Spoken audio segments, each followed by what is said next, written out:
Good evening, everyone, and welcome to the February 2025 Council Agenda Briefing. We acknowledge and pay our respects to the traditional custodians of this land, the Whadjuk people of the Noongar Nation, and their elders past and present. I would like to advise everyone that the audio and video of this meeting is being live streamed to YouTube.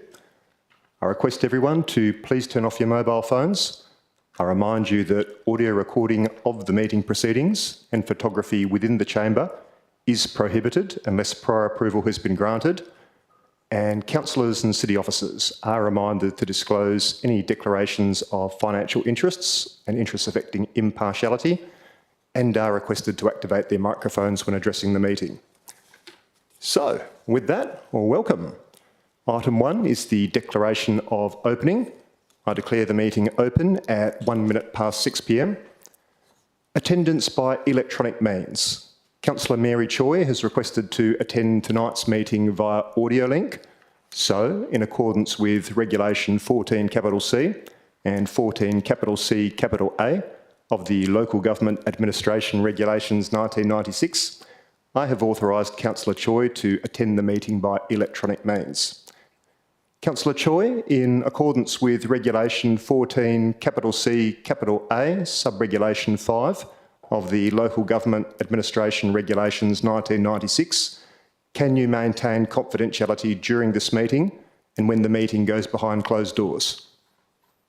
Yes, thank you, I can, Mr Mayor. All right, thank you, Councillor Choi. Items for Council. Agenda items 2, 3, 6, 7, 8.1, 8.2, 9, 11, 13 and 14 will be dealt with at the ordinary council meeting to be held on 25 February 2025. That brings us to item 4, which is the attendances. Item 4.1 is apologies. We haven't received any apologies for this evening, but I have received a message from Councillor Andre Brender-Abrandis, who is on his way. He's been stuck in traffic. He'll be with us shortly, I understand. Item 4.2 is approved leaves of absence. Councillor Bronwyn Moore has an approved leave of absence for the period of 28 January 2025 to 10 March 2025 inclusive. And Councillor Glenn Cridland has an approved leave of absence for the period of 9 February 2025 to 28 February 2025 inclusive. That brings us to item 5, which is declarations of interest. Bear with me, there's a few of these here, so here goes. Councillor Nick Coveney has declared an impartiality interest in item 10.2.1 as a local, I eat at Next Door from time to time, as I do at almost every other hospitality business on Angelo Street. Mayor Greg Milner, that's me. I've declared an impartiality interest in item 10.3.4 because I've previously worked for a law firm that has acted for Burke's Real Estate, and I know a director of the applicant. Councillor Mary Choi has declared an impartiality interest in item 10.3.4 as some nearby landowners or residents are or may be known to me. Mayor Greg Milner, that's me again. I've declared an impartiality interest in item 10.3.7 as I know one of the residents of a neighbouring property. I've also declared an impartiality interest in item 10.4.1 as this item potentially affects a number of community organisations that I either currently serve as a patron, I've previously served as a patron, I've previously served on the board of, I'm a member of, or I'm an honorary member of, and or I've otherwise developed relationships with them during my time on council. Councillor Mary Choi has declared an impartiality interest in item 10.4.6 as my seat is up for re-election in October 2025. Mayor Greg Milner, that's me again. I've declared an impartiality interest in item 12.1 as I am a member of the Liberal Party. I understand that this item, if carried by council, has the potential to undermine or negate the benefit of a $75,000 state government election campaign commitment that has been made by our local Labor Member of Parliament, Mr Jeff Baker, MLA, in respect of the Old Mill Theatre. I also declare that my wife and I received 2 complimentary tickets to a performance at the Old Mill Theatre last year. I will remain in the chamber for this item and make my decision according to good governance and to the best interests of the people in our district. And finally, CEO Mike Bradford has declared an impartiality interest in item 10.5.1 as this item relates to my contract of employment. Councillors, does anyone else have any declarations that they'd like to make? Councillor Coveney. Thank you, Mr Mayor. I wasn't aware that 12.1 impacted any funding commitments, but out of the abundance of caution, I'll declare an impartiality interest to the same motion as I'm a member of the Liberal Party. All right, thank you, Councillor Coveney. Councillors, any other declarations to be made this evening? No? Okay. All right. Bear with me, I'm just turning over on the run sheet here. Item 6. Sorry, my bad. Item 8, presentations. Item 8.3 is deputations, and this evening we have 7 speakers who will have up to 10 minutes to address council. So I'd like to begin by inviting Mr Gavin Olsen of South Perth, who is speaking for the officer recommendation at item 10.2.1, and that is Parklet Licence, Next Door Restaurant, Angelo Street Road Reserve, abutting number 79 Angelo Street, South Perth. Welcome to you, Mr Olsen. We look forward to your deputation. Thank you. Good evening, Mayor, councillors and members of council. My name is Gavin Olsen and I'm the owner of Next Door Restaurant and Olsen Butchers, which is located at 79 Angelo Street, South Perth. I'm here today to express our strong support for the extension of the Parklet licence adjacent to our restaurant, and to outline the numerous benefits it has brought to both our business and the wider local community. We are seeking approval for a 3-year extension. I'll begin by addressing some of the concerns. We understand that some concerns have been raised, particularly regarding the impact on the news agency business located next door to us has voiced opposition to the Parklet, claiming that it negatively affects their business. While we appreciate their perspective, we believe that customer buying habits, especially in regard to newsagents, have shifted over time, and many customers now receive news, magazines and other products via digital platforms, and foot traffic patterns are evolving as a result. Rather than seeing the Parklet as a hindrance, we would encourage the newsagent to think outside the box and embrace the opportunities that the Parklet offers. For instance, the Parklet could serve as a place where their customers read the paper and magazines and consume drinks purchased from their store. Rough sleeping is currently a matter of concern for both local and federal governments. Since the establishment of the Parklet, there has been one reported incident involving a rough sleeper utilising the structure. The individual was approached by our butcher shop staff in the morning and asked to move on. The person complied without any issues. In regard to the previous concerns about drainage, I'm pleased to report that these issues have now been fully resolved. Through close collaboration with the City of South Perth, we've made necessary adjustments to the Parklet structure to ensure that the water flows freely and does not cause any disruptions to pedestrian or vehicle movement. The drainage is no longer a concern.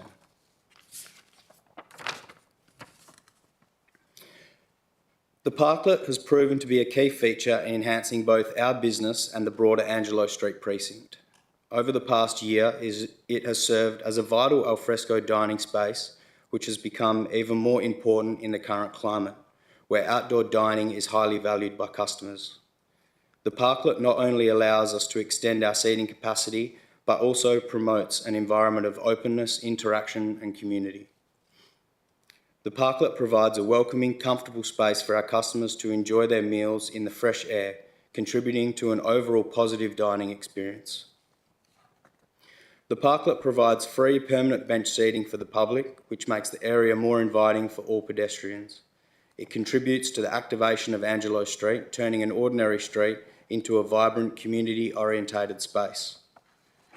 We've hosted monthly free wine tasting events in the Parklet, which have been a huge success. These events have brought new customers to the area, created additional foot traffic for the restaurant, and encouraged people to explore other local businesses nearby. With the security of a 3-year licence, we'll be able to continue and expand on these types of events, further activating Angelo Street and making it even more vibrant and attractive destination for locals and visitors alike. The parklet has also contributed to the local economy by attracting customers to Angelo Street. As a result, we've seen an increase in the number of people visiting the area, which benefits not only our business, but all those of our neighbours.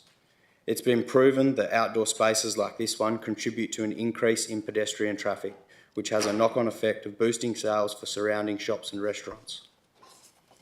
The parklet has been positively received by the local school, Wesley College, and has become an integral part of a field study conducted by the students. As a part of their research, students have approached me with a range of thoughtful questions regarding the entire process of establishing the parklet. These inquiries have covered various aspects, including the application process, the challenges faced, the journey from the initial concept to the parklet's successful implementation. In order to provide a deeper understanding, I sat down with these students for an hour to discuss the project in detail. It was a rewarding conversation where we explored the various stages of the parklet's development, and I had the opportunity to share valuable insights into how such community-focused initiatives are brought to life. We believe the parklet is a valuable addition that aligns with the city's ongoing efforts to activate and enhance Angelo Street Retail Precinct. By providing a welcoming space for the community, the parklet supports the city's vision of creating a vibrant and engaging environment for both residents and visitors. We're excited to contribute to this initiative and are particularly looking forward to operating the parklet during the upcoming return of the Angelo Street Party, an event that celebrates the area's local culture and fosters a sense of connection within the community. In conclusion, the parklet has proven to be a valuable asset to both Next Door Restaurant and the broader community. It has enhanced the dining experience, provided much needed public seating, and played a key role in activating Angelo Street. Through hosting successful events, we have attracted more visitors to the area, and we are excited to continue these efforts with the stability offered by a 3-year licence. With an overwhelmingly positive response, evidenced by an 80% approval rate during the public consultation and the recommendation from the Council to move forward with the 3-year extension, we believe the parklet represents a win-win situation for local businesses, the community and the City of South Perth. We respectfully request the Council's approval for the licence extension, which will enable us to further activate and improve the space, bringing ongoing benefits to both our restaurant and the local community. Thank you for your time and consideration. Thank you very much for your deputation, Mr Olsen. I might get you just to stay in the seat just for one moment there. I'm going to ask if any of the elected members have any questions for you about your deputation. Councillors, any questions for Mr Olsen? Looks like... Mr Mayor? Oh, yes. Councillor Choi. Yes, thank you. Yes, this is just following communications with Director Shaw. Hi, Mr Olsen. Sorry I can't be there to see you in person, but I did listen to your deputation then, and thank you very much for that. I'm just wondering whether you'd be open to working with the City as a condition of your new licence to install some planter boxes or greenery in and around the parklet to help lift or enhance the parklet's streetscape appeal, please. That's for me to answer.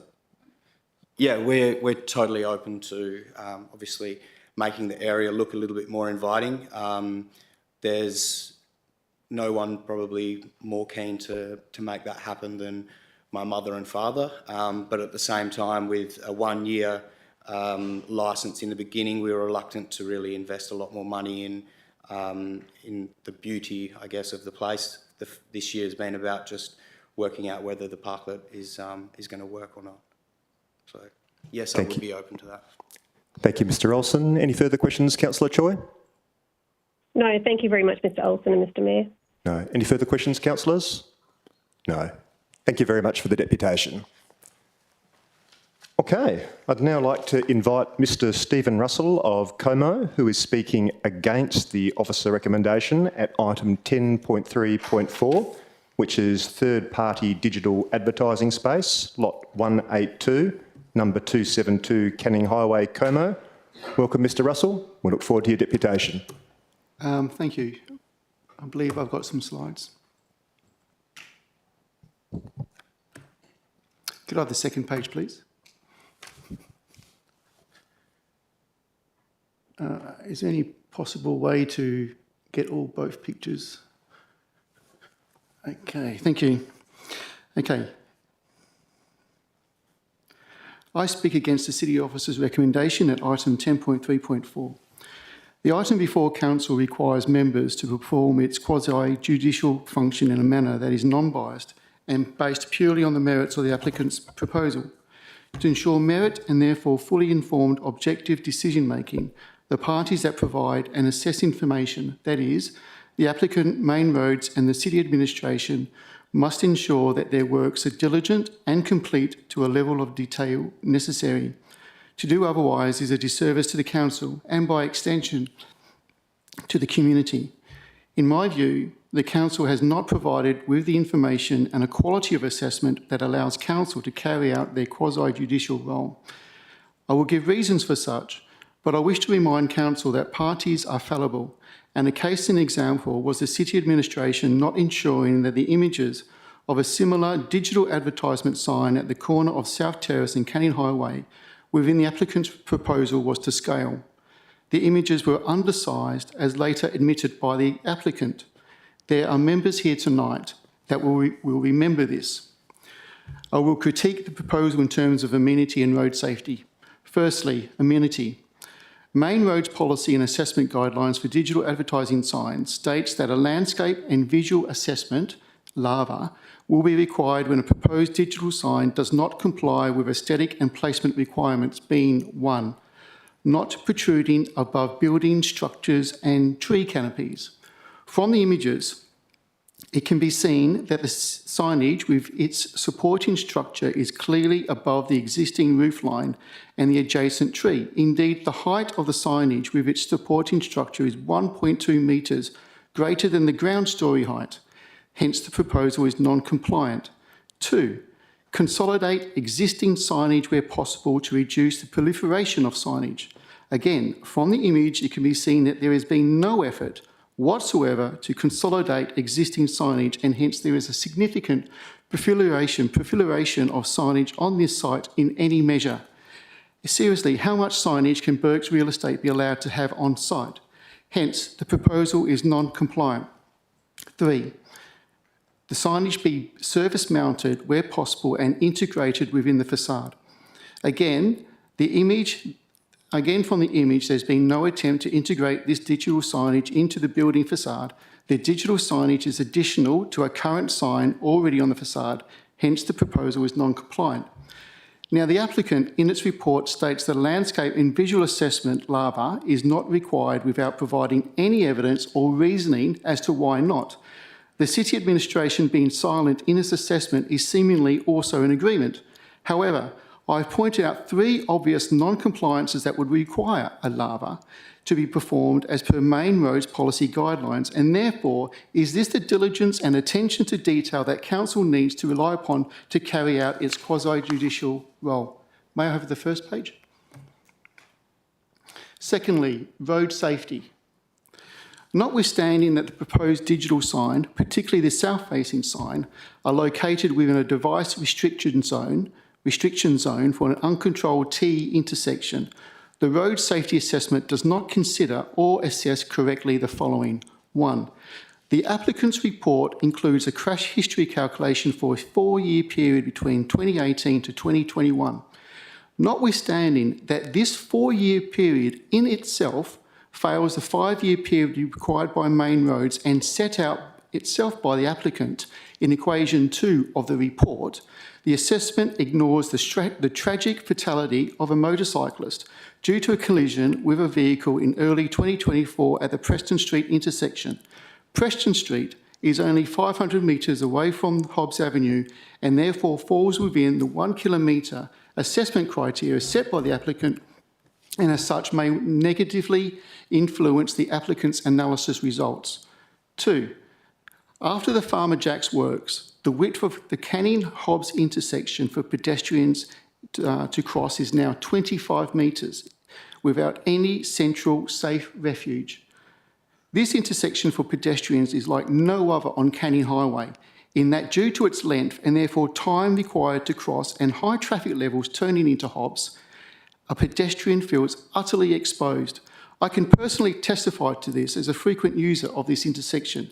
I challenge council, city officers, and indeed the applicant to make this crossing at peak hour to experience how unsafe and unnerving this is, and then imagine a less able pedestrian making the crossing. By now placing a digital sign at this heavily used, uncontrolled intersection, which is an additional distraction to both pedestrian and driver alike, without any form of assessment and possible mitigation, is a failure of proper process to ensure public safety. Council, Main Roads and the City cannot ignore this. 3. The Main Roads Guidelines requires for Canning Highway at least 50% of the sign to be non-obstructed when viewed by a driver 100 metres away from the sign when approaching said sign. For northbound traffic, particularly those wishing to turn right into Hobbs, as I do as I live on Hobbs, the line of sight view of the sign in the right lane may be obstructed by trees at 282 Canning Highway. However, the applicant, in its response to this requirement, simply states that the proposal is compliant without providing any evidence to back up their statement. No evidence whatsoever. To this end, under both amenity and road safety, the applicant and the City have not provided sufficient objective evidence to demonstrate compliance with Main Roads policy and guidance for digital advertising signs. To approve this item as it stands for me is a failure of good decision making and therefore by extension a failure for a member to perform their quasi-judicial function. Assessment and decision making is a responsibility, not a tick in a box exercise. I therefore recommend refusal. Thank you. Thank you for your deputation, Mr Russell. Councillors, do we have any questions for Mr Russell about his deputation this evening? Councillor Choi? Councillor Choi, are you there? No. Yes, I am. No, thanks, Mr Mayor. All right. Thank you, Mr Russell. All right. I'd now like to invite Mr Ben Carter of Duncraig, who is speaking for the officer recommendation at item 10.3.4. That's third-party digital advertising signage, lot 182, number 272, Canning Highway, Como. Mr Carter, am I correct in assuming that that you're representing the applicant, Pinnacle Planning? Yes, we are. Thank you, Mr Mayor and councillors and member of staff, and we also speak on behalf of oOh!media, who is the media partner for this particular project. Thank you, and welcome to you, by the way. Thank you for having us. I do have some points I'd like to make, and we'd also probably respond to some of those queries as well that have just been raised.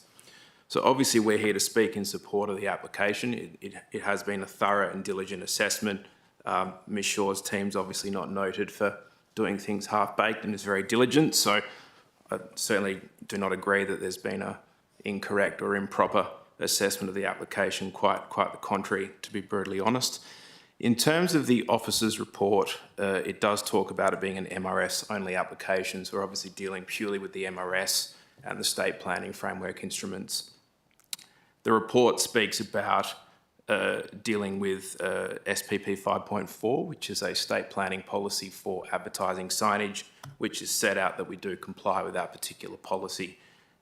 In terms of the technical matters that relate to the application, there's obviously been light spill amenity issues raised during consultation, and obviously traffic safety is featured fairly heavily this evening, and look, obviously is a major part of any digital signage application.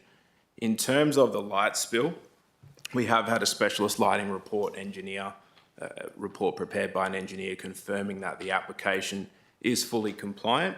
You will note that we have conceded to switch the sign off during the evenings to remove any sort of ambiguity about light spill and I guess its impacts on the neighbours and residents nearby. Always a little bit difficult to judge from one person to another how they perceive light spill, so easier just to switch it off in the evening and take that off the table as a comment. In terms of the traffic safety aspects, unfortunately there were some false statements made earlier which I will address now because it is very critical to this application that a proper decision is made, based on false information. So in terms of road safety, Main Roads is a very risk-averse agency, very similar to DBCA or the police with liquor licensing. They're not handing out approvals for signs like lollies at a kid's party. They're just not. And quite frankly, it doesn't matter what an applicant puts in their report. If Main Roads think something is not safe, they won't approve it. So it's very clear everyone understands that this evening. It's not half-baked reports and Main Roads saying yes. We engage with Main Roads. We had 4 separate meetings before we lodged. We filed 4 different technical notes, used 2 different traffic engineers, and actually utilised Transcor, who are the subject matter expert in digital signage, to proceed with the application. Now, in terms of comments around visual landscape assessments from Main Roads, they will tell us if they want one. They did not ask for one, so that was dealt with in pre-lodgement. So they will tell us what level of detail they want to see with respect to the guidelines. In terms of the guidelines as well, they changed last year during the assessment of this application, which is pretty important because the prior speaker did pick and choose between some requirements of the old guidelines and the new ones. In terms of crash criteria, and we did deal with this as a response this afternoon, it may or may not have been circulated, but essentially the old guidelines look for 4 years of prior crash history to analyse if it's a safe or unsafe road section based on levels of crash occurrence, essentially, if you will, to keep it simple. The new guidelines, they've done away with that, and they essentially have a larger 10-year window of crashes, and Main Roads have produced their own mapping. So they essentially have mapping now for both road sections and intersections, and they classify them in various levels of crashes. And essentially level 4 is a prohibition zone for intersections and road stretches, of which this property is not a level 4 location. Level 4 means it's prohibited with respect to signage, because that is the level of crashes if you're at a level 4 intersection or road stretch that Main Roads deem is unsafe and should be prohibited. So it's actually a lot clearer now in that respect. The proposal met the previous guidelines and meets the current guidelines as well. And again, Main Roads aren't bothered what a consultant says in their report. If they're not happy, they won't recommend approval. And Main Roads did recommend approval. So it's pretty important to lay that on the table, that there's no safety issue here. Our consultant hasn't raised one. The traffic section of the city hasn't raised one, and nor have Main Roads. And again, with these sort of applications, there's 2 in the last 5 years that were approved by the City of Perth, and there was commissioners in place without proper Main Roads engagement. Those 2 assets have never been operational because Main Roads said they were unsafe and they went to full court legal hearings. So if Main Roads aren't happy, that's the ultimate arbiter here, and that due process has been followed by the city and their team through referral of the application in a proper manner. So really, from that perspective, we encourage the application to be dealt with as per the conditions set out, noting that it's been with council for a long period of time and a diligent assessment has been undertaken that's led to this recommendation. Thank you. Thank you for your deputation, Mr Carter. Councillors, any questions for Mr Carter this evening? Councillor Choi? No, thank you, Mr Mayor, and thank you, Mr Carter, for your deputation. All right, thank you. Oh, Councillor Brenda Abrandis. My apologies, I didn't see you there. Thank you, Mr Mayor, and thank you for your deputation, Mr Carter. Just a couple follow-on questions specifically with regard to the safety on Canning Highway. So you've obviously performed your assessment. If we consider Canning Highway perhaps between Thelma Street and South Terrace, what was your assessment of the safety or lack of safety along that stretch of Canning Highway? Thank you for your question, Councillor. I would say, for the purpose of the deputation, I'm not a traffic engineer. I'm interpreting a traffic engineer's report. I'm a qualified urban planner, but I'm interpreting the guidelines and obviously our assessment report and the comments that have been made. The primary and only relevant assessment is the road stretch adjacent to our property and the intersection, both of which are considered appropriate under Main Roads and their guidelines. Thank you. Mr Carter, just a follow-on question. So that section that you're referring to, do you perform the assessment on that for safety and hazardous conditions as part of that assessment? And if so, what was that? Again, thank you for your question, Councillor. I'm not a traffic engineer. Our traffic engineer has undertaken that. That's in our assessment report, and Main Roads and their team of traffic engineers have undertaken that assessment and have confirmed the location is appropriate and have confirmed it's not a prohibition zone. Thank you, Mr. Carter. And just a final question, and I realise you're not a traffic engineer, but with regard to the incident that was referred to tonight, so the fatality of a motorcyclist, which is incredibly unfortunate, on what is a very busy road, did that come into your assessment at all? Were you aware of that incident? So, thank you for your question. Essentially, Main Roads constantly update their crash mapping for their entire network now, and they have a long period of time in terms of assessments. I believe it's 10 years. So, essentially, they will take into account a level of crashes over a long period of time, and they set, it's in this report, but they essentially set a critical crash rate, or like a threshold, if you will. Once you're over that in terms of a number of crashes, that's when they deem a location unacceptable, and that'll obviously include the severity of crashes and the number of them. So again, whilst that is an unfortunate occurrence, certainly the most live and up-to-date, constantly updated material available suggests that the location is still within an appropriate level of crashes, if that answers your question. Thank you, Mr. Carter. Just to clarify, my question was, did your assessment actually include the motorcycle incident in it, or did it not as part of your assessment? It's not required to, because we're not required to do that based under Main Roads guidelines and the way Main Roads operate their legislation and their framework. Okay, thank you. Thank you. Thank you, Mr. Carter. Councillors, any further questions for Mr. Carter? No.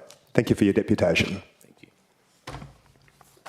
I'd now like to invite Dr. John Bassett of Como, who is speaking against the officer recommendation at item 10.3.4. That's third-party digital advertising signage, lot 182, number 272 Canning Highway, Como. Welcome to you, Dr. Bassett, and we look forward to your deputation. Thank you. I wanted to speak against the proposal, but actually take the discussion in a slightly different direction. We've observed the incidence of these large LED screens on Canning Highway over the course of, I think it's about a year now, and personally I see it as a creeping cancer in the visual amenity of the public domain. In that regard, I suggest that the current proposal be placed on hold and take an opportunity to revise Local Planning Policy 7.1, advertising signage, in order to catch up, if you like, with what's happening with the technology. To provide some context, I teach sound within a media arts and communication school. And one of the points of interest that I've been observing over the last few years is the emergence of 5G. Now, 5G, to most of you, is an enabling technology that allows you to receive streamed media on your devices. But for me, it's an opportunity to stream media into any device in the public domain. And in that regard, this is why I suggest that Council should be thinking about this possible future. We are basically technically at a point of the sort of Blade Runner scenario where we can stream media to any screen in the public domain currently. That is implied in the application here, where it talks about how the content on the screens will be updated remotely. So in that regard, the question then is, well, to what degree do we, as the community, seek to control the content that is being streamed into these devices? And this is not something that is purely my speculation. If we look at a court case in 2020, the Sydney, Melbourne and Brisbane councils took Telstra to the High Court over a proposal that Telstra had to run advertising on screens attached to their phone boxes. So we're looking at a scenario where, say, every bus stop and every visual place of amenity, if you like, to attach a screen may have a screen attached to it. So we could see all the way down Canning Highway screens running media. So in that regard, I suggest that Council, as I said, review Planning Policy 7.1 to extend the requirements as far as what the sign content relates to. First up, the point that appears to already exist in planning policy is that the content relates only to the associated business. This doesn't appear to have happened in the two large signs at South Terrace and down at Canning Bridge. They are simply advertising signs. So I don't know how that happened. The other thing that I suggest should be specified is the refresh rate of the images. I would suggest that they be treated as refreshable billboards with a refresh rate of, say, every 15 minutes. Proponent, by the way, suggests 20 seconds. So we can see a scenario where you can have a kind of realestate.com scrolling slide packs of, you know, the images of the houses that Burke's has for sale. I'd also note that Main Roads suggest that it be no less than 40 seconds, so the proponent is already eating into the requirements here. More importantly, I'd suggest that the planning policy should establish a distance between screens, was an acceptable distance, so that we're not completely swamped with these visual media. I would suggest something like 1 kilometre between each of the signs as a way of reducing the amount of visual clutter that we have in the public domain. So that's what I'm proposing today. Thank you. Thank you for your deputation, Dr Bassett. Councillors, do we have any questions for Dr Bassett about his deputation? Councillor Choi? No, thank you, Mr Mayor, and thanks to Dr Bassett, and also I think Mr Russell earlier. Thanks. Thank you very much, Dr Bassett.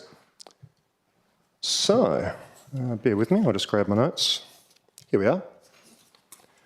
I'd now like to invite Mr Timothy Howling of South Perth, who is speaking against the officer recommendation at item 10.4.1, which is budget review for the period ended 31 January 2025. Mr Howling, I've seen a copy of your email of yesterday to Mr Bradford. I do see that you signed that email as Tim Howling, Campaign Chair, South Perth Liberal Party WA. Under the circumstances, can you please advise whether you're making your deputation in your capacity as the chair of Councillor Bronwyn Moore's Liberal Party state election campaign? It's quite an appropriate question, Mr Mayor, because I've been asked to come, or I'm coming here today to speak about item 10.4.1. My communication yesterday was quite about a separate, although related matter. Well, thank you for clarifying that. Mr Mayor, I'm here today as a ratepayer within the City of South Perth who wishes to raise concerns in respect of matters relevant to the budget. The budget, as it is identified, does not deal with one central and most important issue to the ratepayers of the City of South Perth, and that is that it does not deal with matters relevant to crime, whereas your strategic framework, the community safety plans that you have, as well as significant resources of the city, deals with crime and crime reduction. Now, the question that I asked myself in reviewing the budget in failing to take into account any significant component of a donation or contribution towards crime reduction is the question of why. I was recently informed in interactions with members of the community that the City of South Perth considers that crime is in fact going down. This is contrary to your own community safety plan, as well as your own report that in fact showed, for example, that between 2019 and 2021, the offence of stealing went from 1,400 down to 600. Now, that's a significant reduction of less than half within the community of matters relevant to stealing and theft. One would need to then start to ask why that's the case.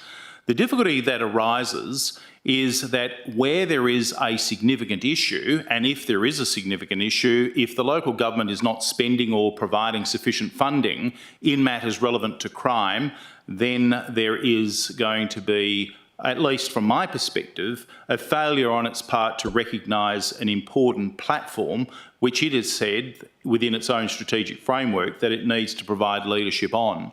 It's for that reason that I say that in respect of questions of crime, the expressed view of the City of South Perth that crime is in fact reducing, contrary to its own community safety and crime prevention plan, indicates a seeming failure on the part of the city to properly resource matters relevant to crime, which is such an important aspect of our community enjoyment and the amenity of the community within which we live, play, and sometimes some of us work. In fact, an independent review of statistics of crime within South Perth shows that you've got a chance of being the victim of a property crime is 1 in 17, whereas the chance in Australia is 1 to 24.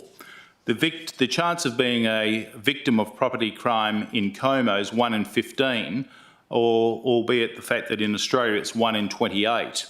The victim of being a property crime in Manning is 1 in 13, and in the whole of Australia it's 1 in 28. And in Karrawara it's 1 in 5, whereas in the whole of Australia it's 1 in 24. Mr. Howling, I'm going to interrupt here. You've asked to give a deputation about the mid-year budget review. You do seem to be going on an extended complaint about crime within the district generally. Let me finish, Mr. Howling. And I am wondering whether or not you might be seen as hijacking a deputation for political purposes. Please keep it to item 10.5.1. You may continue. Mr. Mayor, please don't cut me off because I was about to develop the submission which I was making. Mr. Howling, when I'm speaking, you don't interrupt. I've given you a gentle warning. Please don't push my patience. You may continue. Mr. Mayor, the matters that I'm raising are of significance to this local government and must be, because they're matters relevant to the enjoyment of the community within which we live. And what I'm raising is the fact that all of these factors are simply not being taken into account by properly resourcing matters of crime, as I can see within the mid-year budget review. There is a failure, and an abject failure, in light of the increase in the crime statistics within the City of South Perth. There is a failure to properly resource matters relevant to crime and the increase in crime, and the question that I ask is why?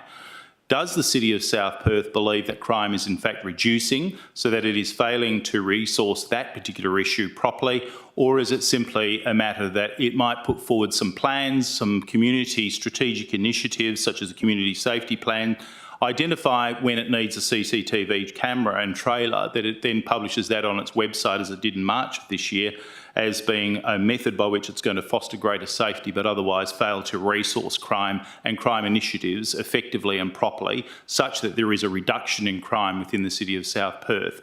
I raise this as a serious and a relevant issue in respect of matters relevant to your own budget and the method by which you're able to properly resource this particular increasing concern of members within the community. That is my submission, that I am saying that the budget as it presently stands has failed, and as far as I can see is going to fail into the future to deal exclusively and properly with an increasing problem. And that's the issue. That's the gravamen of what I'm saying to you today, Mr. Mayor and councillors, an increasing problem of crime within this local government district, such that there is no adequate and sufficient resourcing of the issue that is affecting a large number of the members of your community. You can say, oh, it's just a political matter. It's not. The statistics are not a political matter. They are real, they are serious, and they must be addressed, I say, because the city, this local government, has said that it wishes to address issues relevant to crime, and I ask that it be properly resourced by allocation within the budget moving forward. Thank you, Mr. Mayor. Thank you, Mr. Howling. I do feel obliged to point out that your email, which you said was a totally separate matter, was in fact bang on what you were just talking about, and you signed it yourself, Tim Howling, Campaign Chair, South Perth Liberal Party WA. So under the circumstances, that was a pretty reasonable question, but never mind. Thank you for the question, Councillors, Mr. Mayor. do you have any questions for Mr. Howling this evening? Well, Mr. Mayor, if I can answer your question, you've asked the question, if I can answer it. Go ahead.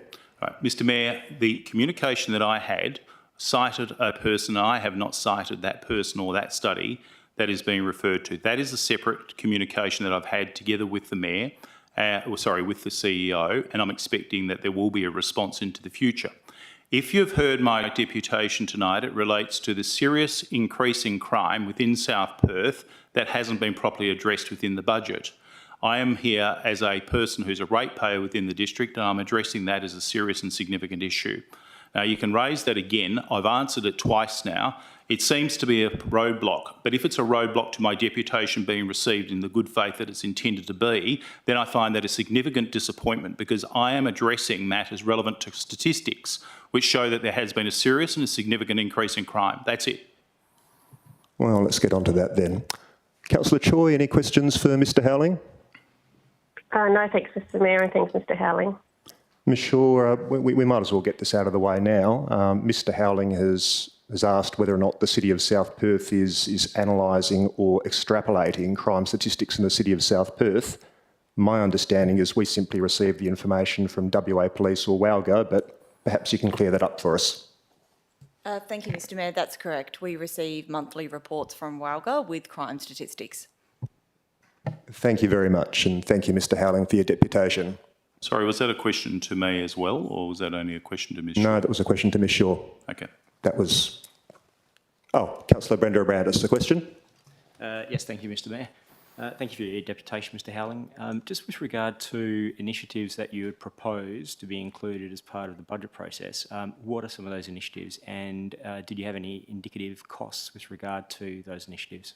Certainly no indicative costs. Your own community safety plan has identified ways within which the city can be made safer. There have been a number of initiatives which are proposed for the general location. There are also other people that are suggesting a form of patrols in circumstances where police are simply moving from one job to the next job to the next job. Now, of course, I recognise the difficulty in local government moving into state government role of effectively patrolling the streets to try to bring down crime. I really do recognise that that's a difficulty.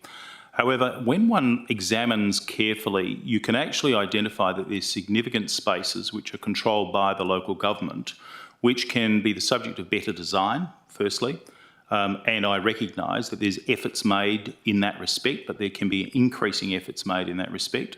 Secondly, lighting, efforts made in that respect, but there can be better efforts made in that respect. Thirdly, if one were to suggest, on the basis of the statistics, that there had been a reduce of stealing from cars, and let me say between 2019 to 2021, it skyrocketed. So you've got to always get triangulation. To simply get statistics from one source and rely upon it without the triangulation through to 3 or 4 different sources, it can lead into significant error. What the problem with there is that the sorts of things that are needed to address crime, and I've got significant experience in matters relevant to crime, but in that respect, if you fail to get this triangulation and get all of the statistical data, you can easily find yourself in an area that you are making assumptions that aren't entirely accurate. So the types of initiative are found directly within this local government. Now, I welcome what has been done by Councillor Coveney and Councillor Choi's initiative, which I had heard earlier this year, to close, for example, the Miller Pool car park. And directly, those two councillors' initiative has resulted in a reduction, at least from what I can see, from the hooning and those sorts of complaints, at least to some extent, and has addressed it. But there is more that can be done in the way within which design can take place. But the only way is to recognise it, that is crime, and its increase as a serious and a real issue that needs to be factored into every single decision that is made, including every planning decision. So I really welcome the question. A lot of thinking must be done around it. I'm only covering two very small aspects that can be taken into account in the planning process, but it is important, and not only by way of those passive surveillances, but lighting and those sorts of things which are necessary within the City of South Perth. If I can just give me the indulgence for one moment. If you take a drive around South Perth at night... Mr Howling, that's enough. ...dark spaces, and that's... Mr Howling, that is enough. Please, you've really gone above and beyond what was necessary. Yes, and that is time. Thank you very much. Please resume your seat. Right. And I would now like to invite Mr Roger Farley of South Perth. Sorry, Councillor Cridland. I was just wondering if I might have a question too. Please, Councillor Cridland, but I don't want any politicking in the chamber. Let's be clear about that. I'm sorry, Mr Mayor, are you suggesting I am... Not at all. What I'm suggesting is that was a very, very long answer from Mr Howling, and I'm hoping that the answer to your question will be somewhat briefer. Right. I wasn't aware of those crime statistics, but I live in Como and anecdotally I'm aware of a number of burglaries in our street in the last year or so. I noted, and my son had his bike stolen yesterday, so it is a sore point at my house at the moment. A locked bike in South Perth rather than Como, but the statistics in Manning were worse and Carrawarra were horrendous. I noticed or noted what you said in response to Councillor Brenda of Brandis, but do you have any suggestions for places like Carrawarra where the statistics are terrible?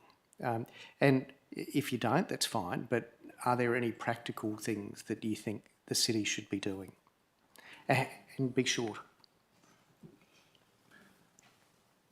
Carrawarra is on the radar of this local government, and it is dealing presently with the closure of a number of the laneways within Carrawarra, and that's a welcome initiative.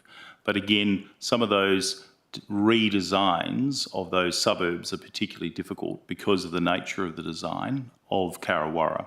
But there are other initiatives that are able to be done with community groups and working alongside some of those community groups who are already active within that area. They sometimes, at least reporting and discussing with me, say that they feel a level of disconnect in the understanding of what the city is doing to reduce or assist them to reduce crime within the area. So communication, firstly, and then secondly, the sorts of CEPTEB initiatives which are well known within the local government. And I just think that needs to be funded further. Carrawarra definitely is an area that needs further funding and further attention.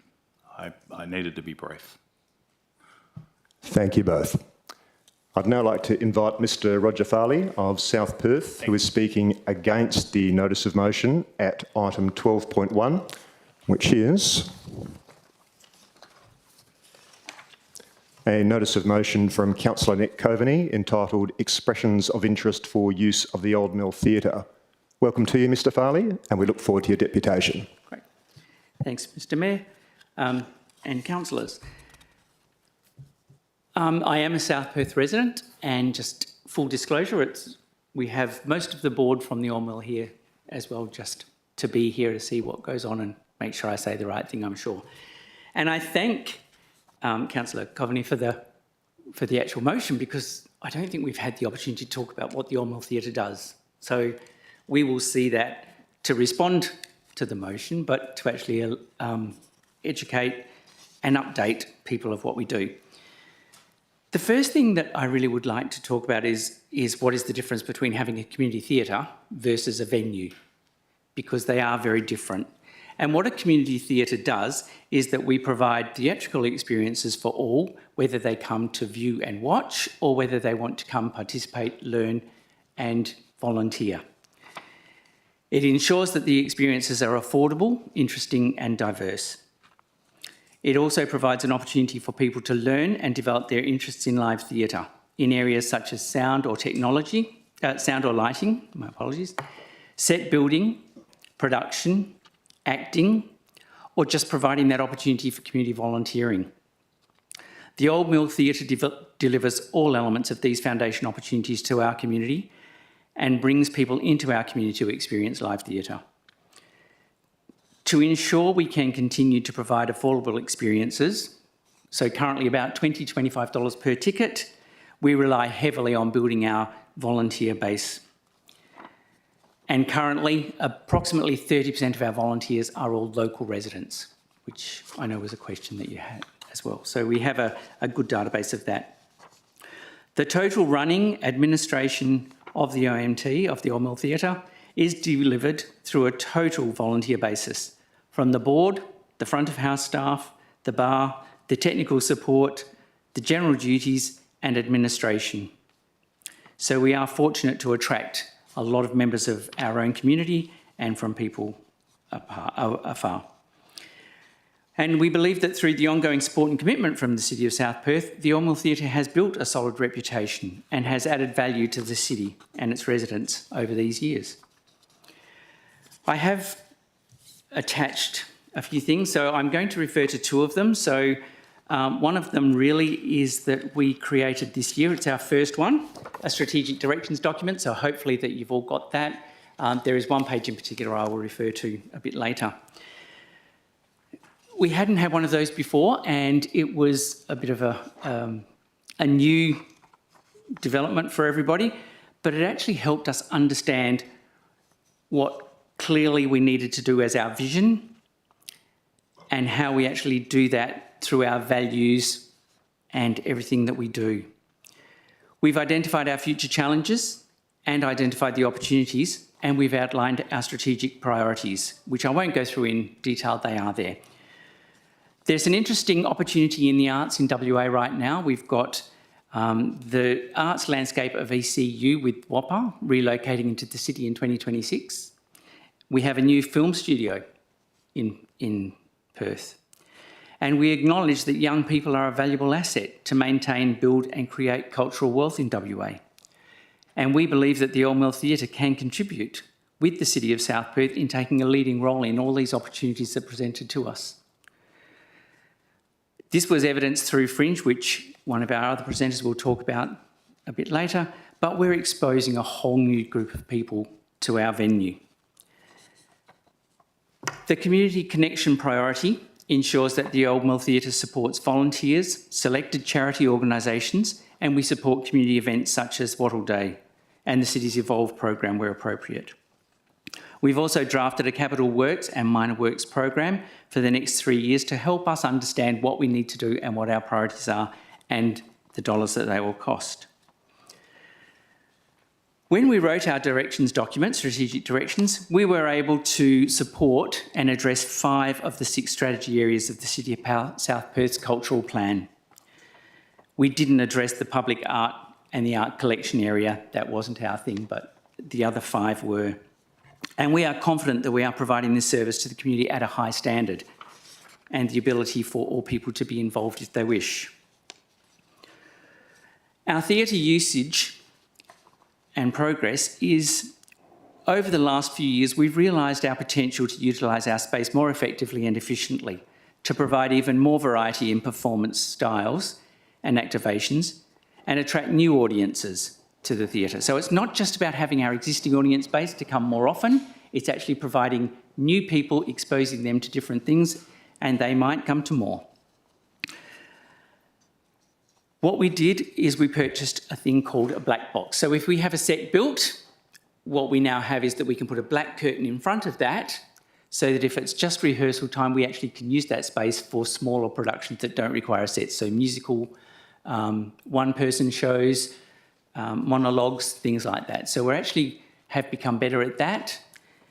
We've also reduced our shutdown time from 6 weeks down to 4. We may, through the black box, we can actually make that even tighter, but we are actually exposing to being able to utilise the premise more. We're also aware, and we don't want to go to the duplication with the existing Friday night Windmill Comedy Club at the Old Mill. Mind you, we always have, we both get people to each of our venues going, oh, I thought it was here. It's like, no, it's the other one. But it's great that they're here, so that's another thing that's already existing. So you don't want to take over that. You might enhance it and do different things. So there's a huge opportunity for the city to celebrate the delivery and leadership in creating culturally and artistically diverse programs already. I do, however, want to just address 2 comments that were in the motion. So it's not a knock, it's just really I want to expand on those things. With what was stated was the months of planning and practices for a single show, that can actually be compared to, we have ovals out here. You have one game of football or one cricket match. And so it's a very similar, it's a public facility. it's used for a main event.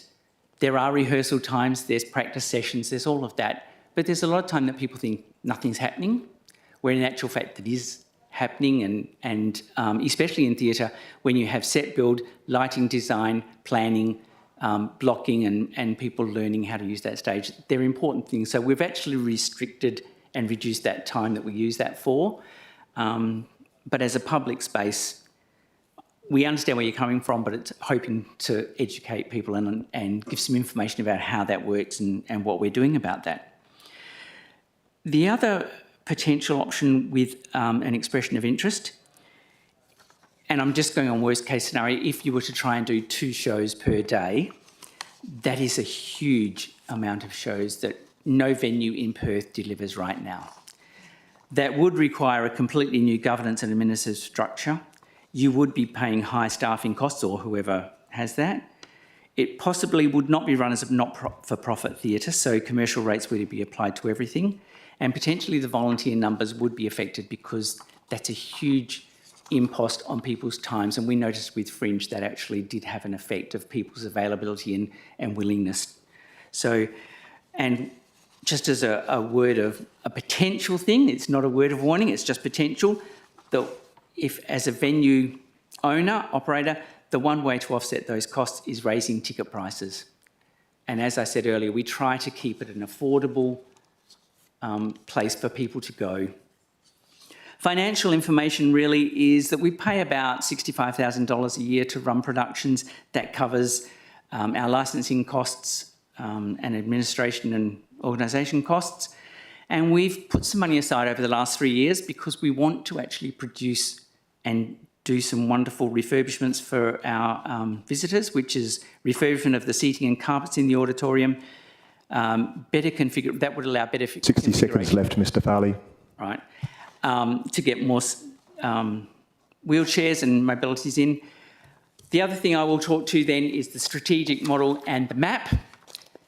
Our booking information data shows that we have people coming into this area, and when they come to the area to go to the theatre, they do go and get drinks after, they do go and get coffee, or they do have a meal. So we actually can see that we have about 20% of the ticket sales are within this area, but they come from as far north as Queen's Rock and as far south as Mandurah to come to our venue, which is a terrific thing. So we've upped the ante on understanding our data. So there's a lot there. We have a strategic plan on our relationships. So we are also aware of working with local eateries and bars to try and get some deal of dinner and a show. We haven't had any success yet, but that doesn't stop me trying. So the Windsor were very open to that. So, you know, we've started those processes already. But I thank you for that. And I do urge you to think about those things when you contemplate going forward. So, thank you very much for your deputation. Councillors, do we have any questions? I think Councillor Coveney was first off the rank there. Thank you, Mr Mayor. Thank you for your deputation. I learned a lot that I didn't know. And my motion, just by way of background to these questions, was framed as wanting to activate the old mill so that more people are using it and more people are coming to the suburbs. It seems like we're actually on the same page. Yes, we are. So I very much appreciated the information. Just so I can get my head around a few different things, and I appreciate you're on the spot, so if you have to take it on notice and we'll chat afterwards, more than happy for you to do so. Do what I can. So in terms of when there is a production that's on for the public, is that being shown every night, or is that only on certain nights? And the reason I ask is, could the nights it's not being shown, could that be used by some other user group so it's not impacting your group? Or is it that you've got a 2-week show and every single night you've got a show on?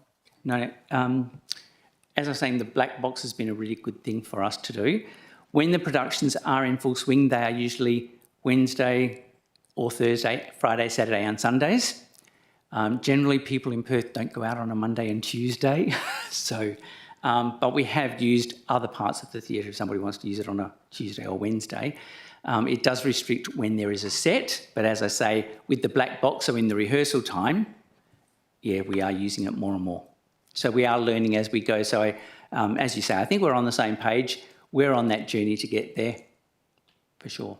Great, thanks. So, are you saying as well that when there is a production on, and I thought your reference to sport where you're still using the oval to train makes a lot of sense. You're saying that you couldn't have someone else use the theatre for say a couple of weeks when there's no shows because in fact you're practicing on the theatre for the main event. Is that right? We're getting less and less weeks where it's just closed for nothing. Right. As an example, and I think my colleague/wife is going to talk about that, but when we had Fringe, we actually had an example where we had 3 shows in one day with a black box.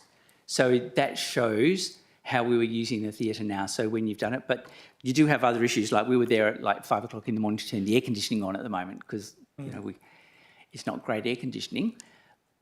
But you have that, but it's a very high turnover and staff were, volunteers. It was pretty hard for them to do that at that level and rate if you did that constantly. But it does show that we used it. Fringe is a very different thing because they're 1 hour shows and very minimal sets. So you can actually do some of that with quick turnarounds. So where possible we do. And if it's a music show, we had some flamenco work, dancers there.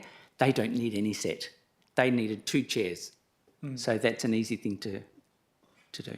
Thank you. And if you were to have exclusive use for the next 21 years or for a period of time, would you be open to doing seasons or particular nights for a block of time where you did do jazz or comedy or something else, not just theatre?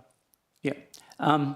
As I say, we've already done that. So we have music nights. I don't know if you've seen our program. We already had a few music nights last year. We have one-man shows, or one-person shows, I should say, already happening. So we do a variety of things. It's not just always theatre. We've started to get more interest in people coming to us. So it's about them knowing us as a venue.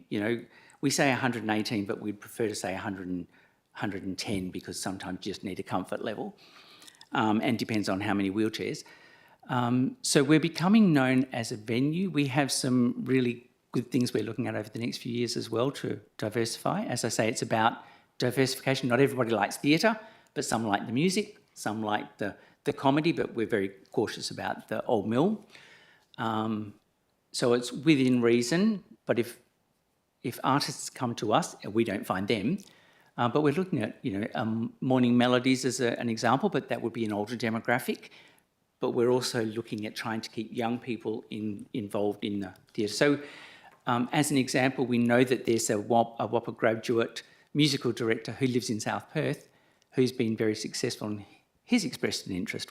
But we have to be able to fit that in as well because we're now getting a very good full calendar, which is terrific. And my last question is coming from a place where I've never been. I think you're in the best building. Clearly you do a lot, but I never hear about it. So what can the City of South Perth do to support you? I know you mentioned in terms of upgrading the theatre itself, but in terms of advertising, is there more that the city can do to support you in terms of the building facade, in terms of, I think you saw in my motion that I've suggested that we pay for bigger signage because you've just got the red LEDs that you, frankly, I don't think you can see very clearly from the street. So hopefully I'm allowed to smile when you ask that because I'm glad you asked that question because we've looked at that as well and the sign is about $10,000 to $12,000 to get a really good sized digital screen that we can use on that side. The other part that we struggle with is that there's not a sign on the other side, but I'm in discussions with council now about that because a lot of people go through to the zoo, but they actually don't know, they don't find us. That's right. So we're already talking with council about what opportunities we have there as well. We do a lot of website and social media, and a lot of it is word of mouth. So with Fringe, so this is the interesting thing when you get something new come in. We had more than 1,100 people come in 2 weeks when we had Fringe, of people that had never been there before that picked up flyers for what's coming and downloaded our website. So it is about discovering it, word of mouth as well. The City of South Perth were terrific in their magazine and their digital thing with Fringe. They actually promoted that we had the Fringe shows there as well.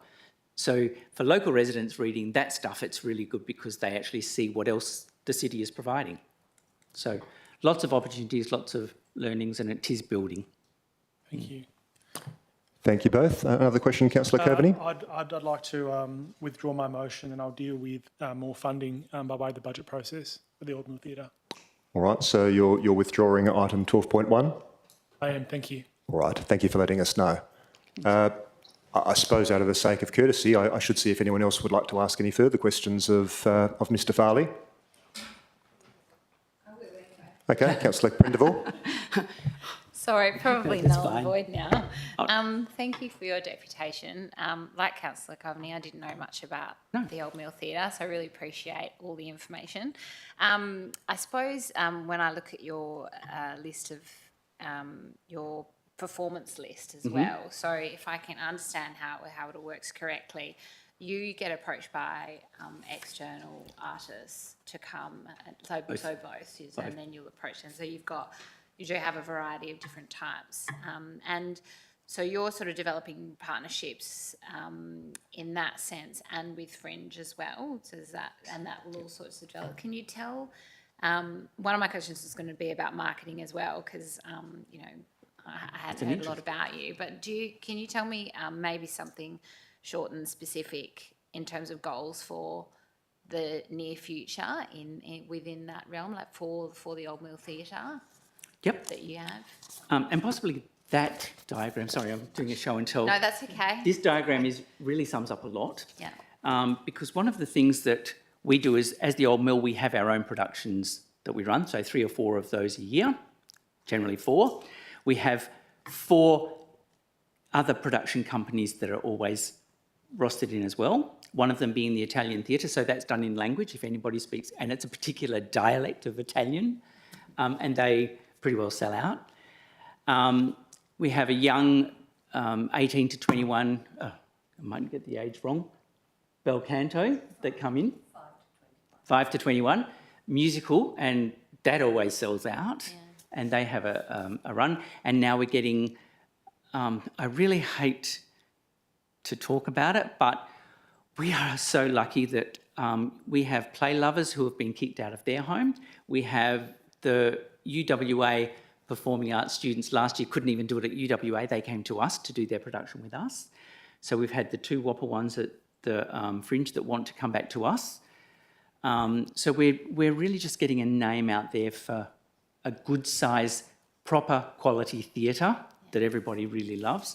So it is production companies coming in to us as well. So it's a venue, not just a theatre group, really. Like you've got a name. It's a theatre venue. Oh. But yeah, it's a venue. I think from initial sort of investigations, we were probably under the impression that it was just a theatre group. Yes, and no, doing the it's right thing, multiple. But it's much more than that. Yeah. And how we measure our success and what we would like to go is how many percentage tickets we sell. So, you know, you have a 78% sell for the year. But getting the booking advice of where people come from blew my mind. Like for the City of South Perth, when you know people are coming to this area, we're attracting them, as well as getting people from within. Yeah. That is fantastic. Yeah, amazing.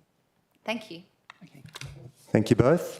Councillor Choi, it might be redundant, but would you like to ask any questions of Mr Farley? No, thanks, Mr Mayor, and thanks, Mr Farley. All right. Thank you very much for your deputation. And thank you very much for the opportunity. Now, ordinarily, I would invite Ms Anne-Marie Fairley of South Perth, who is or was, still can, speak against the notice of motion at item 12.1, now withdrawn. You don't have to, but you'd like to, then please, the microphone is yours. Yeah. And I suppose I should have asked it of Mr Farley before, but I assume you're speaking on behalf of Old Mill Theatre Inc., the tenant? Absolutely. Okay. The microphone is yours, and welcome to you. Thank you, Mr Mayor, and thank you for this opportunity. I'm Anne-Marie Farley, and I'm a South Perth resident and a board member of the Old Mill Theatre, and I'm also the volunteer production manager. So some of the questions raised have taken some of my notes here, but that's fine. I'll try and skip those so that we don't double over things. But my task here, I wanted to speak on comparable venues and how we deliver in comparison to those, and also to give some feedback on the Fringe World experience that we did this year. In opening, it's worth noting that Creative Australia, the federal government body for the arts, states that theatre attendance has been slow to return to pre-COVID numbers and has not yet reached those previous attendance levels. I will refer to it as OMT. OMT has far exceeded our pre-COVID numbers, and my talk will attest to this. Some other information from the Perth Theatre Trust says that it supports that our attendance rate, when compared to similar seating capacity venues across WA, we're much on par or well above state-based average. In those Perth Theatre Trust venues, they all have paid staff and receive multi-level government funding. So we're doing pretty well there. If we compare to other WA community theatres of the non-local government owned and run venues, from our investigations, our theatres utilise more than most. In addition to our own, and Roger's already spoken about our own productions, we have other companies come in and use the venue because of their own circumstances. The blockout periods we have started to reduce so that we can take on more opportunities or offer more opportunities. We're currently booked to run 114 performances in 2025, and that's allowing for a 5-week close down, hopefully to renew the seating and carpets if we were granted a renewed lease. And that number of performances is already greater than 2024 and may even rise even higher as more opportunities arrive. I did some investigations with similar venues, comparable venues, and that is, and we chose the Blue Room Theatre. It's a similar size and provides emerging artists and similar to what we do. For a short period, the Summer Nights Festival, in its most recently published annual report, recorded paid audience capacity at 58%, which is pretty good in the summertime when a lot of people are on holidays. Our Fringe World 2025 series attracted a paid audience capacity at 71%. It was a pretty good effort for our first foray into Fringe World space and attracted many new audiences. When we look at the Blue Room's income, approximately 30% is derived from performance fees, box office and hire fees, and the majority of the remainder is derived from federal and state funding, sponsorships and philanthropy. OMT's income to this point in time is 100% derived from box office and performance fees.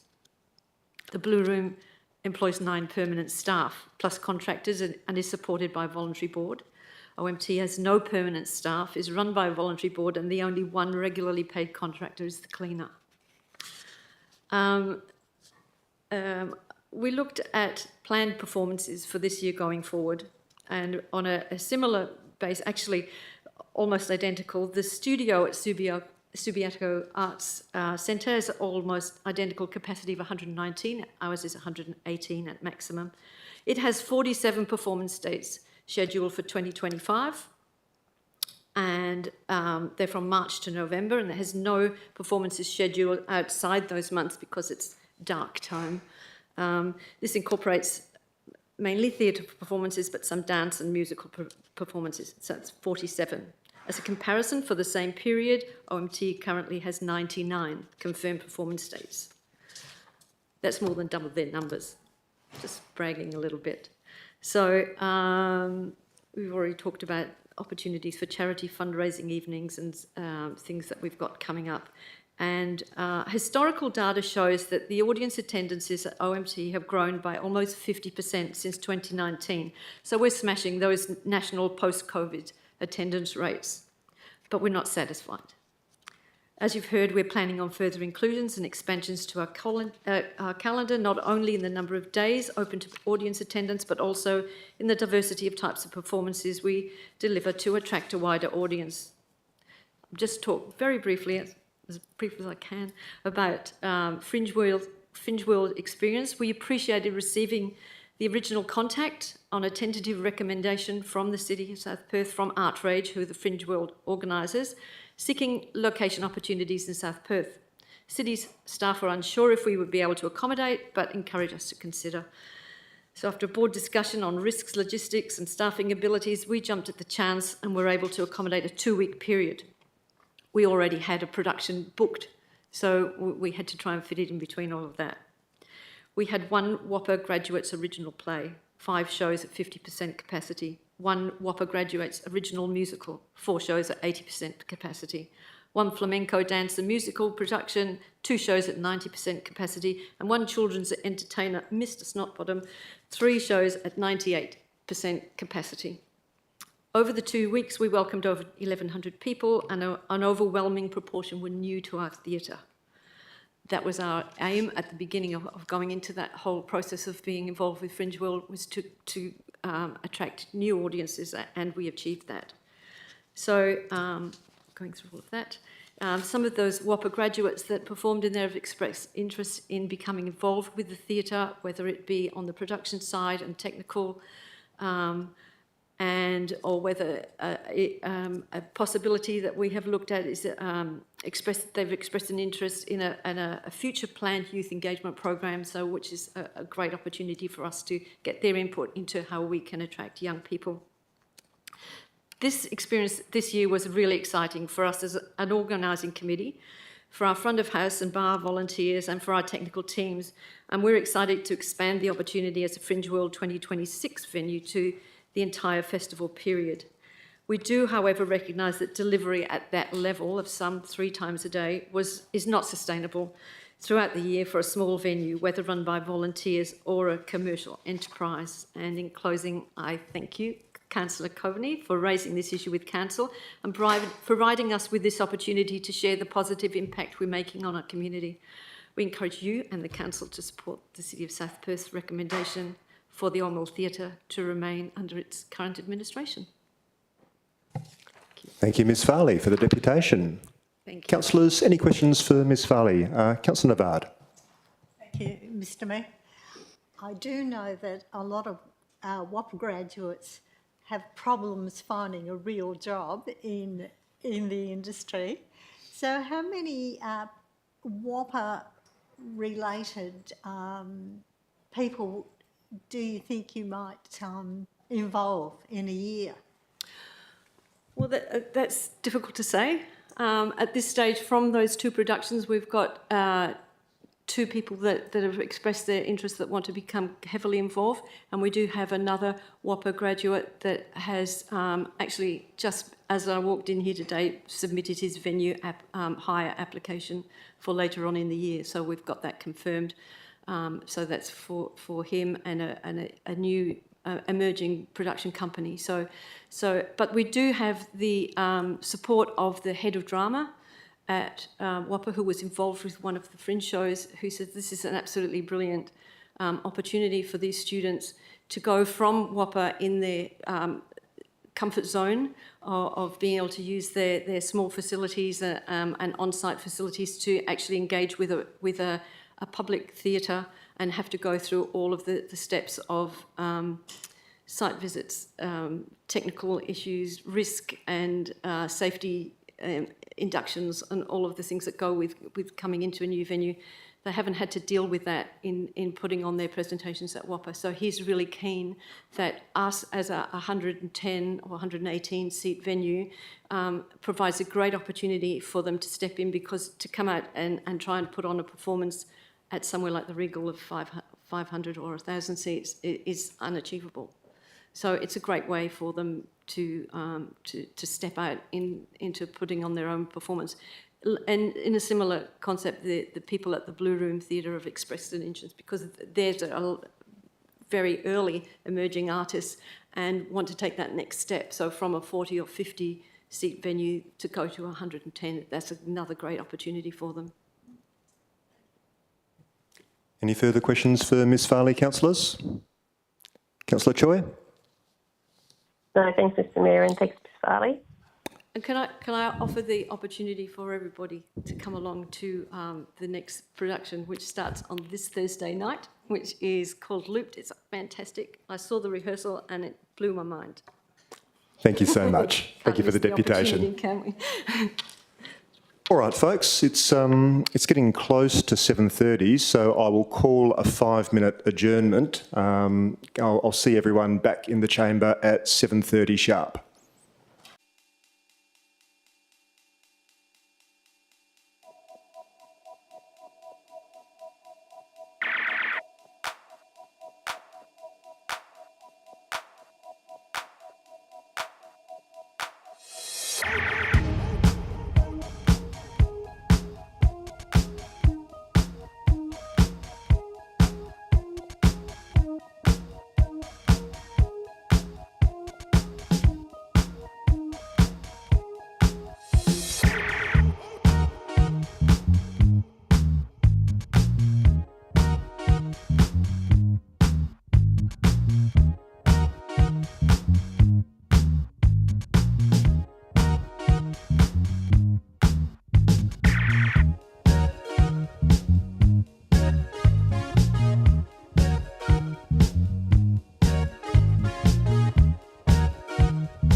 I'll give you the 30-second warning before we kick off again.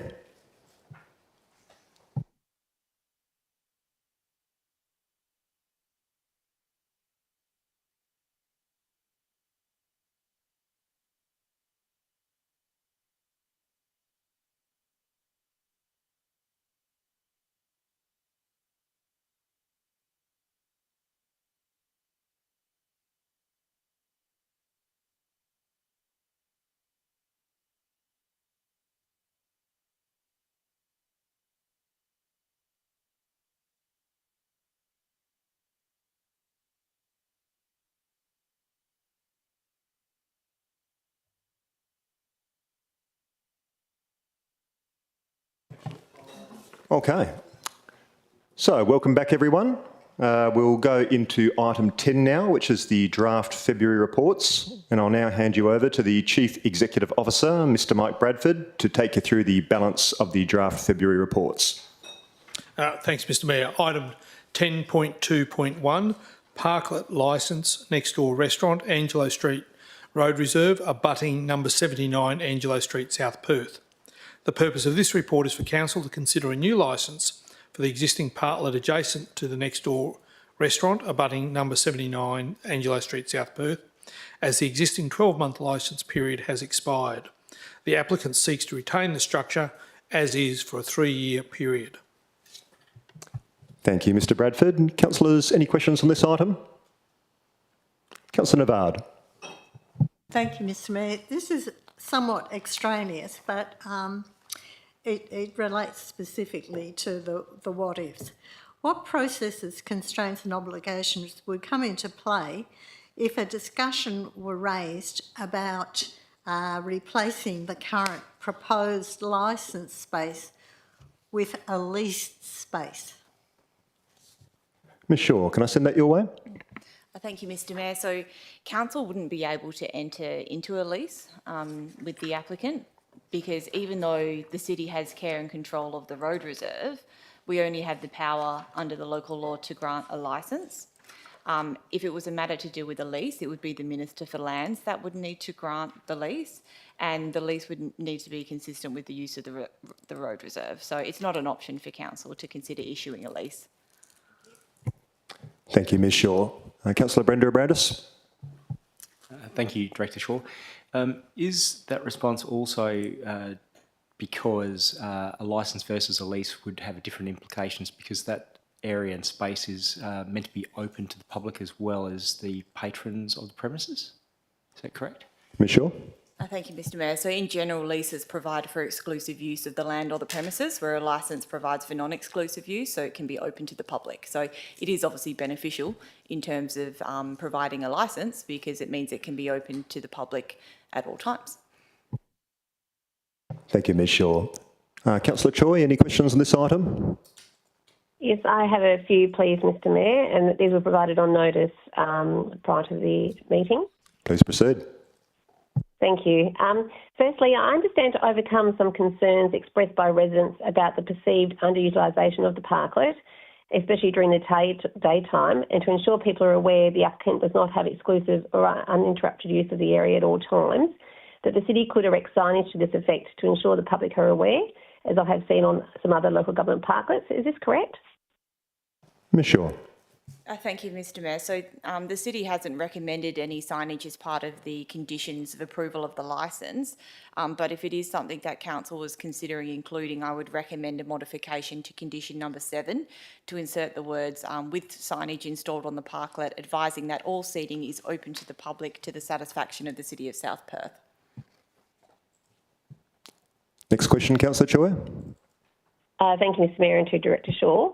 To overcome some other concerns expressed around the parklet streetscape appeal, as raised with the applicant during the deputations, is the city open to work with the applicant to install planter boxes or some sort of greenery in or around the parklet to make it more colourful and inviting, especially during the daytime, as I've also seen with other parklets in other local government areas? Ms Shaw. Thank you, through you, Mr. Mayor. Yes, Councillor Choi, as you've heard from the applicant tonight, they're open to working with the city to include some planter boxes and greenery and the like. So the city can work with the applicant administratively to make sure that any proposed structures in the road reserve are still compliant in terms of sightlines and the like. So we can work with them outside of the licence process for that.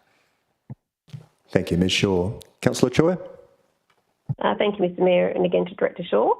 Just wondering, how will the city monitor and act to address some potential compliance concerns that have been raised, such as patrons spilling out of the parklet area onto the footpath, hampering access, or smoking and vaping in the parklet area, please? Ms Shaw? Thank you, Mr Mayor. So the original licence didn't include a condition that required that the thoroughfare remain accessible and open.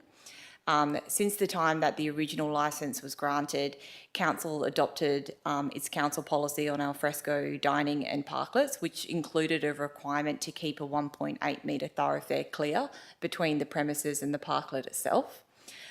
So one of the conditions that's been recommended on this proposed licence is to make sure that that thoroughfare is kept clear.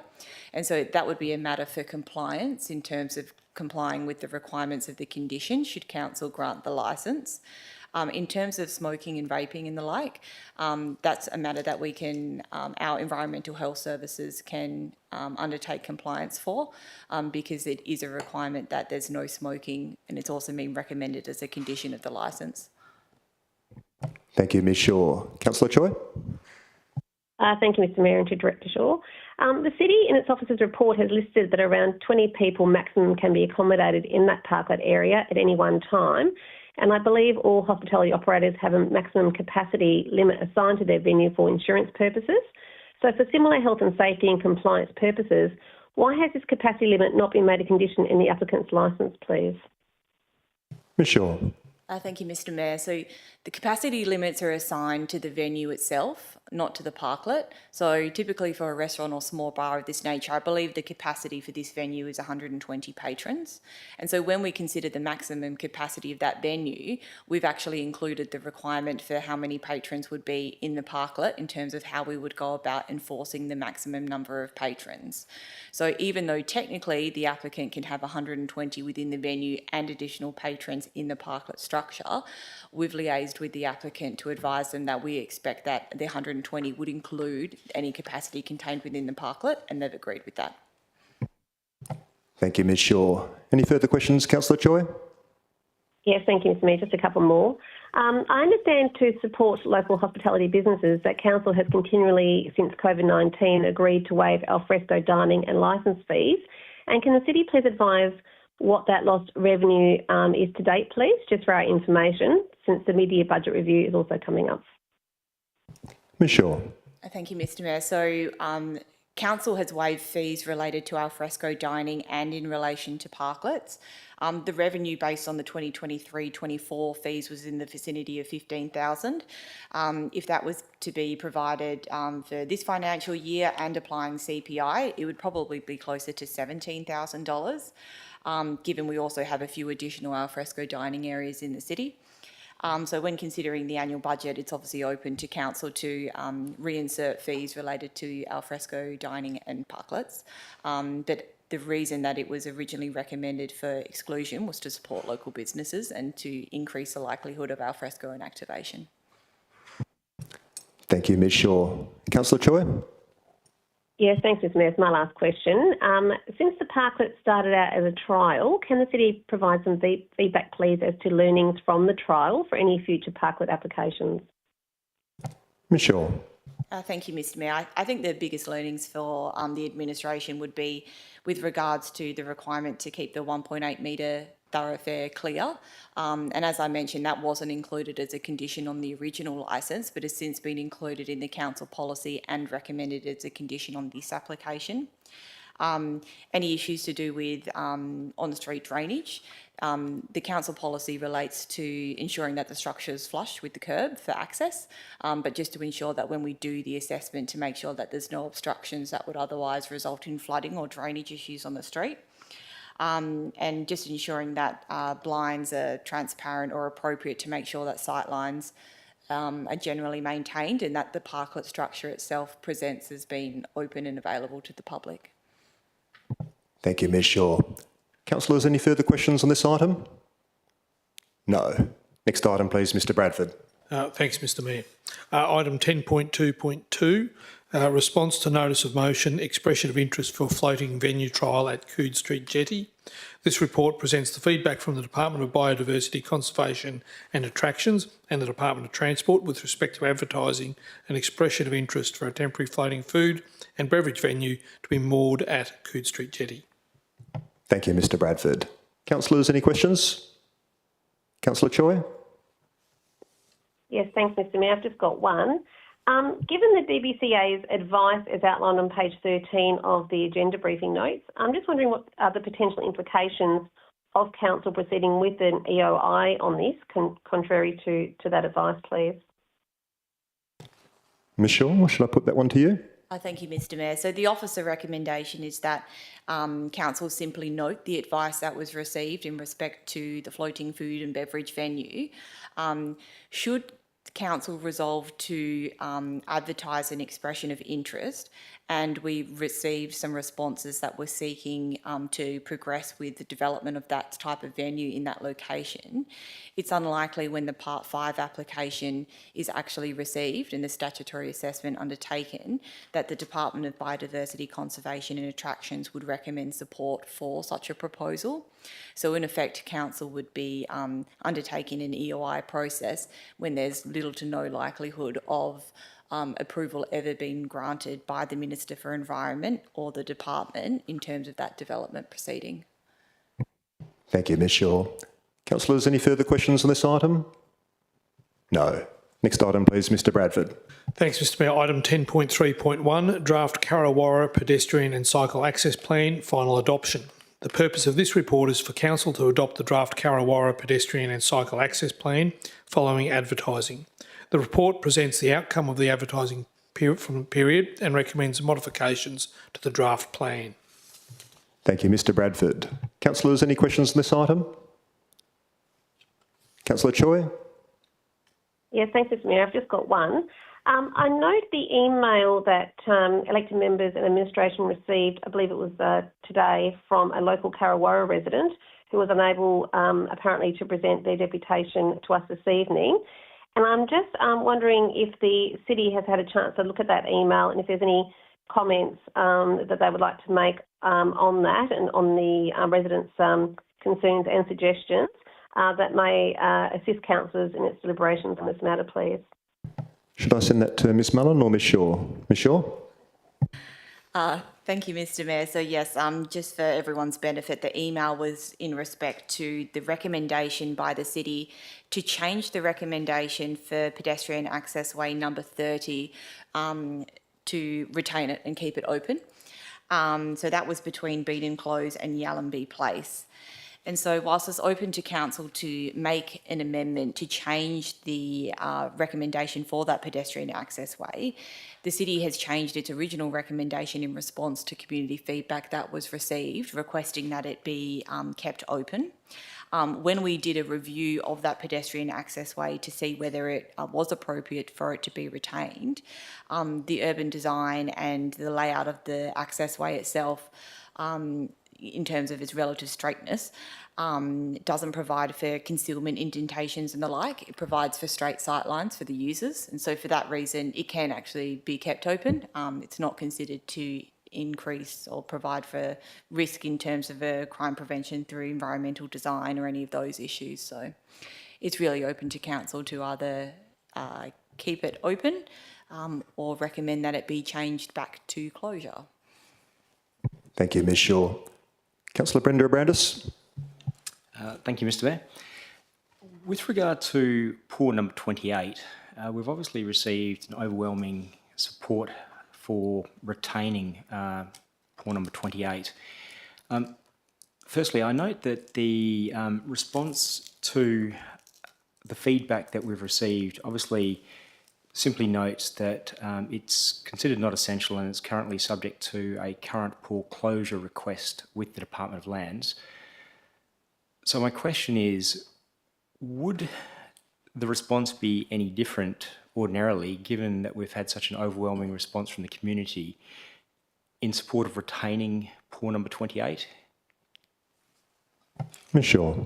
Thank you, Mr Mayor. That's difficult to predict because all of the landowners adjacent that particular pedestrian access way have provided their support for closure.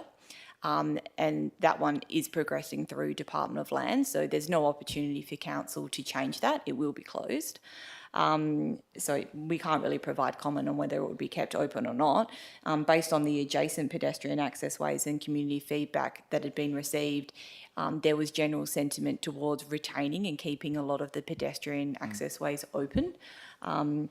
That one does have a dogleg through it and concealment locations, so it's likely that we would have recommended closure regardless, just from an urban design perspective. Thank you, Ms Shaw. Councillor Brenda Brandis. Thank you very much, Director Shaw.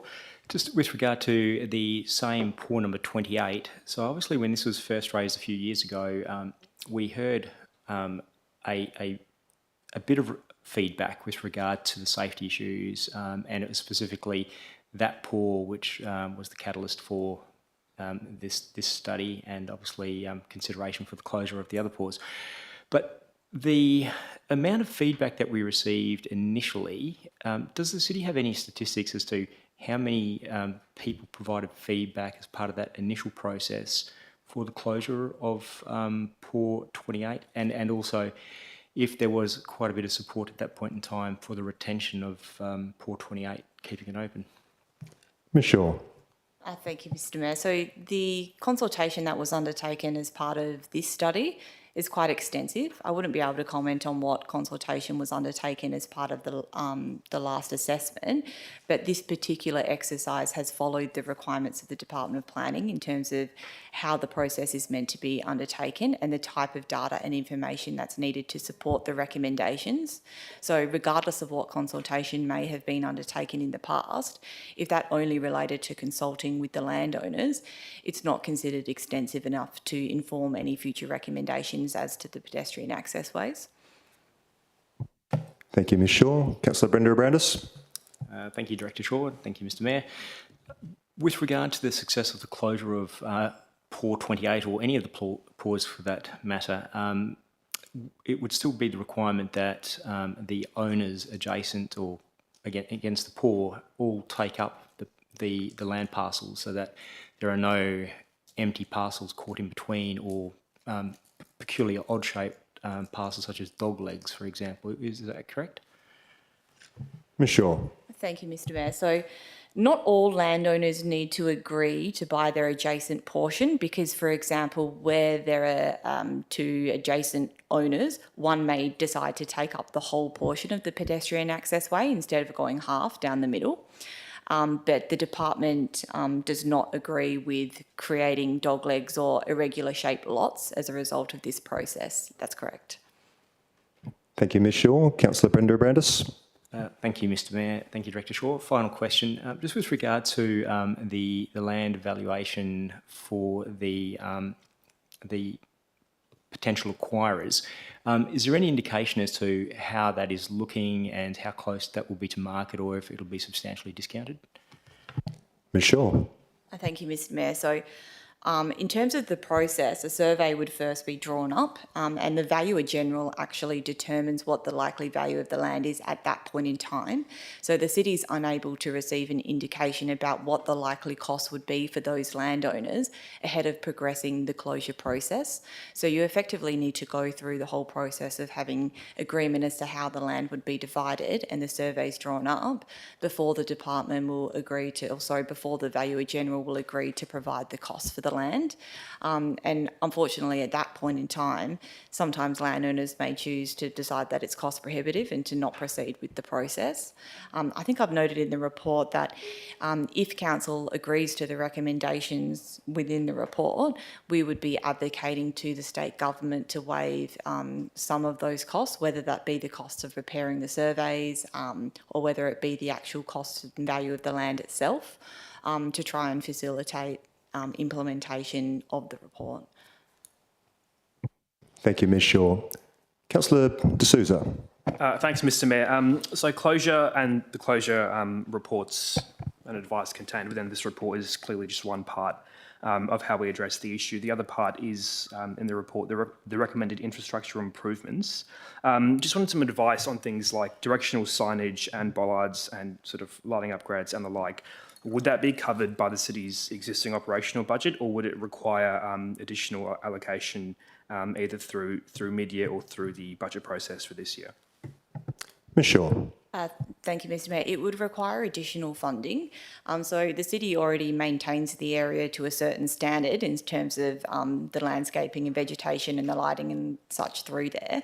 But as a result of the analysis that was undertaken on each of the pedestrian access ways, there are identified gaps throughout the area. So, for example, areas where there could be additions to the path network, additional lighting installed, opportunities for additional planting. Fences and upgrades and the like. So that will require additional funding. In terms of the timing and when that funding could be provided, it is open to council to obviously include it as part of the mid-year budget review, but we would be fine with having that included in the annual budget, and we can go through that in more detail as part of the budget discussions to inform those values.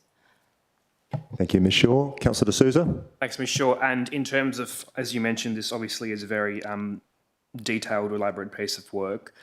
Is there enough of an evidence base for the city to provide advice on what potentially the uplift in spend would be, and sort of what the timeline would be to, I guess, get these the ones which are sort of slated to remain open up to a higher standard? Ms Shaw. Thank you, Mr Mayor. So unfortunately, we don't know the cost of the land acquisition because the Valuer General determines that once the plan has been prepared. Mr Bradford. The cost to upgrade. Yeah, no, there's a fair bit of that information in the report in terms of the recommended investments for lighting, pathways and things like that. In terms of delivery, I think most of it is identified to be addressed in the next year's budget discussions, with a view to be delivered in either the following year or subsequent years. The reality is for this year, we have a very large capital program and we have some challenges delivering what we've already got on our plate. Thank you, Mr Bradford and Ms Shaw. Councillors, any further questions on this item? Councillor Choi? No, thank you, Mr Mayor. All right. Next item, please, Mr Bradford. Thanks, Mr Mayor. Item 10.3.2, Draft Local Planning Policy, Waste Management, Final Adoption. The purpose of this report is for Council to consider adopting draft amended local planning policy, waste management, following advertising. Thank you, Mr Bradford. Councillors, any questions? Councillor Choi? No. All right. Thank you. Next item, please, Mr Bradford. Thanks, Mr Mayor. Item 10.3.3, RFT 10 of 2024, provision of supply of plant with skilled operator for minor works services.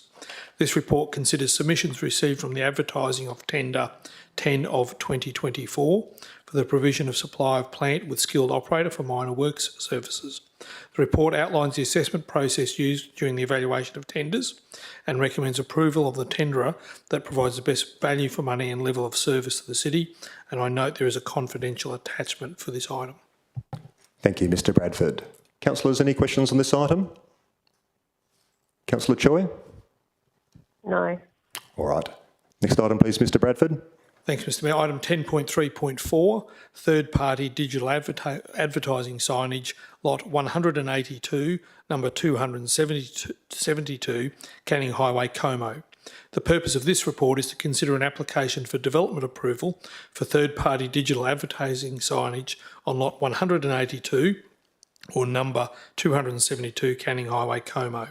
The item is referred to Council as the development is located entirely within a primary regional road reserve under the Metropolitan Regional Scheme and therefore falls outside the delegation to officers. For the reasons outlined in the report, it is recommended the application be approved, subject to conditions. Thank you, Mr Bradford. Councillor D'Souza? Thanks, Mr Mayor. Just in regards to Part 6 or Clause 6 of the officer report mentions that the sort of refresh rate or display time should be 20 seconds. Is that generally the industry standard, or would there be any scope to have that increased. Ms Shaw. Thank you, Mr Mayor. So I believe that was originally what was submitted by the applicant. However, the city's role in this application is to simply refer the application to Main Roads WA and Department of Planning for comment before forming a recommendation. So you'll see in the background of the report that there's actually no zone attributed to this land, and that's because the land is wholly within the primary regional road reserve. And so I'd just like to take the opportunity to comment on some comments that were made during the deputations tonight.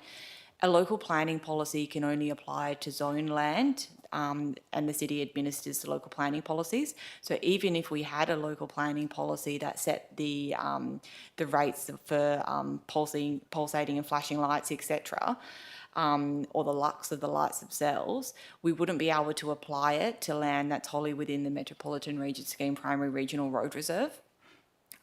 So in terms of your specific question about the lux and the changes, etc., Main Roads has reviewed the application against their requirements, which are quite stringent, and they've provided no objections to the application subject to the imposition of the conditions that have been included in the officer recommendation. Thank you, Ms Shaw. Councillors, any further questions on this item? Councillor Navard. Thank you, Mr Mayor.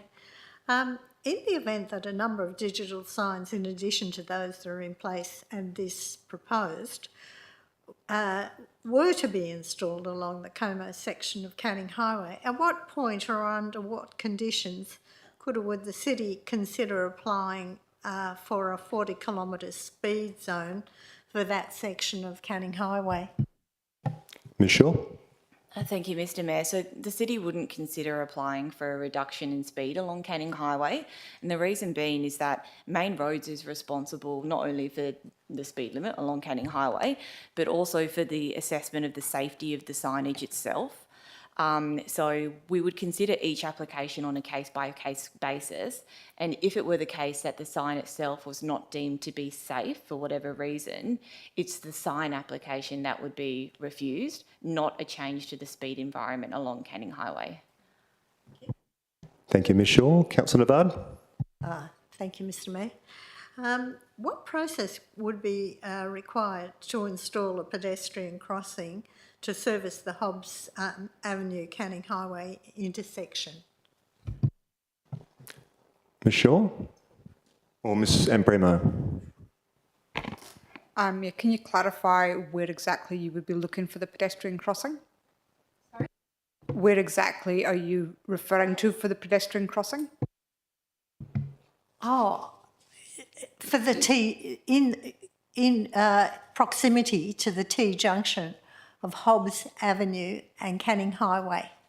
So actually crossing Canning Highway itself? Yeah. So the city is not the road controlling authority for Canning Highway, so would not be able to put in or apply to Main Roads for a crossing. We only apply to Main Roads for crossings for roads which we control. Any further questions on this item? I think Councillor Credlin was ahead by a nose there. Thank you, Mr Mayor. Now, I'm not sure whether it's Director Shaw or Manager Mullen. My question is, I'm hoping you can just make sure I've understood the report correctly when I've read it. We've got a road reserve on the eastern side of Canning Highway, and we don't have a road reserve on the western side of Canning Highway, which, as I understand it, means that all of our local government policies for this local government do not apply within the area in the road reserve on the eastern side, but they would apply on the western side. So if we had a signs policy on flashing signs or something, then we could apply that in our decision making on the western side, but on the Farmer Jack's eastern side we can't, because that's not our land and it's governed under the MRS. Is that correct? Ms Shaw. Thank you, Mr Mayor. So any land that's wholly reserved, we don't have the decision-making power under the instrument of delegation. So if a portion of the lot or the sign is wholly within the primary regional road reserve, we do not determine the application, or we can, if we agree with the advice from Main Roads WA. If the council or the city were to not agree with the advice provided by Main Roads WA, so if we were choosing not to impose any of the conditions that had been recommended, the whole application would instead need to be referred to the West Australian Planning Commission for their determination. If the sign was located in an area that was zoned land, we could apply provisions of a local planning policy. However, under the instrument of delegation, if it abuts a primary regional road reserve, we're required to refer the application to Main Roads for comment, and then the same principles apply in that if we didn't agree with the advice or didn't impose recommended conditions, it would still be referred to the Commission for determination. Thank you, Ms Shaw. Okay. All right.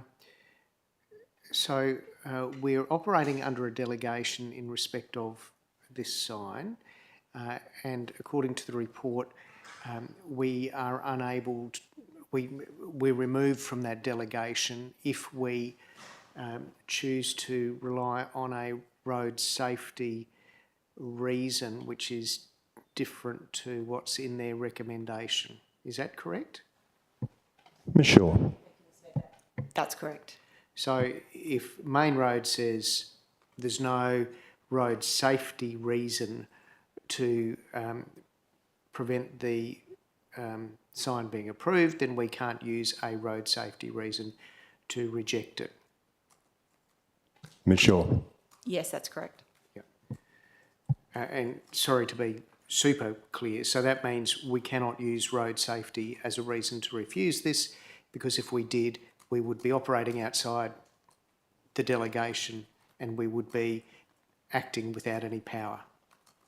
Ms Shaw. Thank you, Mr Mayor. Yes, that's correct. And just to add to that, the risk of council making a decision like that means that where the application is then referred to the West Australian Planning Commission, we also lose the ability to ensure that the WAPC imposes any other conditions that we have recommended.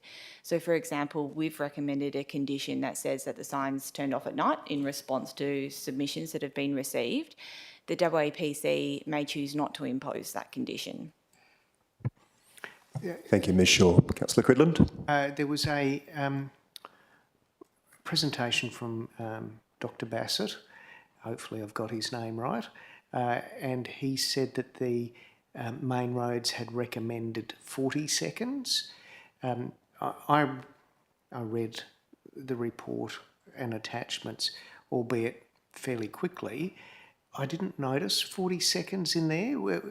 Is that in the Main Roads recommendation?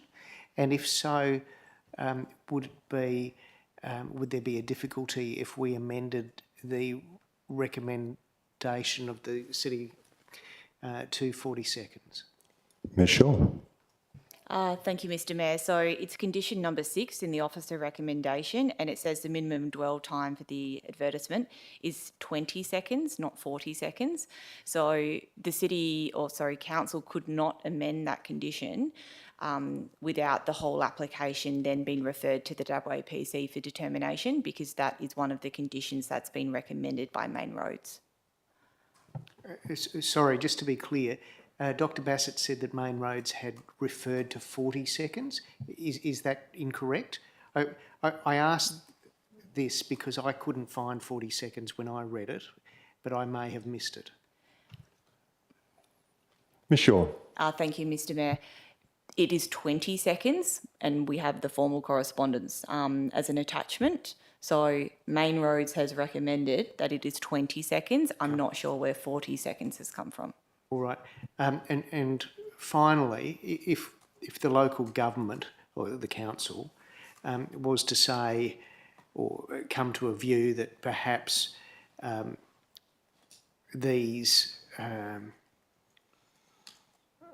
lights are really only suitable at major intersections like Henley and Canning Highway and South Terrace and Canning Highway, and shouldn't, for amenity reasons, certainly not road safety reasons, are not suitable along the highway because they are simply terribly ugly. Would that be something we could use to refuse, or would that not be possible? Ms Shaw. Thank you, Mr Mayor. So council couldn't create a policy that effectively required refusal for all such signs based on certain locational criteria and based on amenity, because council or local governments are required to consider each application on a case-by-case basis. So by way of comparison, a few years ago, the City of Belmont tried to introduce a similar policy for petrol stations because of the proliferation along Great Eastern Highway. And that was rejected. It wasn't upheld by a state administrative tribunal in terms of its decision-making. So the city will continue, I expect to continue to receive applications for third-party digital signage along the highway, which we'll need to consider on a case-by-case basis. We can still recommend or can make a decision to refuse the application on amenity grounds, because amenity is a consideration under clause 67(2) of the planning regulations. So that is an option. However, I would expect that the decision would still need to be referred to the WAPC on the basis that it's reserved land. Thank you, Ms Shaw. And then we have the issue of not having the conditions. Yeah, thank you. Councillor Brenda Brandis, I thought I saw your hand earlier. Yes, thank you, Mr Mayor. Just with regard to the motorcycle incident that was raised earlier this evening, do we know if Main Roads actually did take that into consideration as part of their safety assessment? Ms Shaw. Thank you, Mr Mayor. Main Roads hasn't provided us detail as to what they've considered as part of their assessment, but from experience they are extremely stringent in terms of what they assess, and they obviously have the most up-to-date crash data as well. Thank you, Ms Shaw. Councillor Brenda Brandis. Thank you, Director Shaw. Thank you, Mr Mayor. With regard to the signs that were installed, corner of Canning Highway, South Terrace, and also Henley Street, corner Canning Highway, both on the eastern side, would the application process for those have been the exact same that we've been through with regard to this proposed signage? Ms Shaw. Thank you, Mr Mayor. I've just been informed that those applications were determined by the WAPC. So it's likely that the city, in assessing the application, didn't agree with the recommendation at the time or some of the conditions, and so the whole application was then sent to the WAPC. Thank you. I think Councillor Brenda Brandis was first, but then I'll throw to Councillor Cridland. I was just going to say, I thought the Henley Street one was JDAP. Only because I vaguely recall I was on it, that's all. But that's just trivia. All right. Thank you for the clarification, Councillor Cridland. Councillor Brenda Brandis, a follow-up question? Yeah, thank you, Mr Mayor. With regard to the installation of the two signs at Henley Street and South Terrace, were they compliant with what we would have been assessing them on, or were there any non-compliance issues with the installation of those existing signs? Ms Shaw. Thank you, Mr Mayor. We can look into that specific application to provide you further information, but any of that information can't be considered when considering this specific application. It needs to be considered on its individual merits. Thank you, Ms Shaw. Councillor Navard. Thank you, Mr Mayor. Outside of road reserve areas, could the city review and adapt the relevant planning policies regarding digital signage to take account of the frequency at which the digital messages can change, and with regard to advertising content and scroll rates, and light spill, and also optimal distances between digital signs? Ms Shaw. Thank you, Mr Mayor. So outside of reserved land, that could be incorporated into some of the requirements of a local planning policy. However, we can't include locational criteria with a view to trying to set a certain distance or proximity between advertising signs. Commercial competition is also not a relevant planning consideration, so we can't use that as the basis for trying to be able to block applications for third-party advertising signage. Thank you, Ms Shaw. Councillors, any further questions on this item? Councillor Brenda Abrandis. Thank you, Mr Mayor. With regard to amending the local planning policy, is it possible to amend some of the conditions such that sizes could be reduced or the format of the actual advertising, so maybe digital advertising rolling screens could be prevented? Is that something that we are able to do? Ms Shaw. Thank you, Mr Mayor. So when Council previously considered the local planning policy for advertising signage, in the general provisions, it included a statement that said that the sign could only advertise services and products that related to the business premises in which the sign was erected. And it specifically stated that you couldn't include third-party content. So it's unlikely that we would receive an application for that because it wouldn't comply with the requirements of the existing local planning policy. But having those provisions within the policy doesn't stop an applicant making an application. We could include further requirements in there prescribing the size of the sign, etc. However, the third-party sign itself would likely meet one of the other types of signs that's already contained within the policy. So, for example, there are already dimension and size requirements for pylon signs contained within the policy. That, combined with the fact that we're already saying in the policy that you can't have third-party content on a sign, would likely be sufficient justification to refuse any application for third-party advertising on zoned land. But we can administratively look into that to see if there's any other provisions that need to be strengthened or included in that respect. Thank you, Ms Shaw. Councillor Brenda Abrandis. Thank you. Thank you very much for that, Director Shaw. And yes, if you could look into that, that would be appreciated. With regard to additional applications for signage, is the administration aware of any other possible signage applications, in particular along Canning Highway? Ms Shaw. Thank you, Mr Mayor. There are no current applications that have been lodged, but we have met with a proponent to discuss a potential sign adjacent the Kwinana Freeway. Thank you, Ms Shaw. Councillor Brenda Abrandis. Thank you, Director Shaw. Okay. Any further questions on this item, councillors? Councillor Choi. Yes, Mr Mayor, thank you. I've got a couple. Can the City please comment and provide guidance of the compliance concerns raised in the first deputation presented tonight? Ms Shaw. Thank you, Mr Mayor. So the City has undertaken its assessment and is recommending approval. Main Roads has also raised no safety concerns, and they were assessing the sign against their own policy requirements, which were mentioned in the deputation.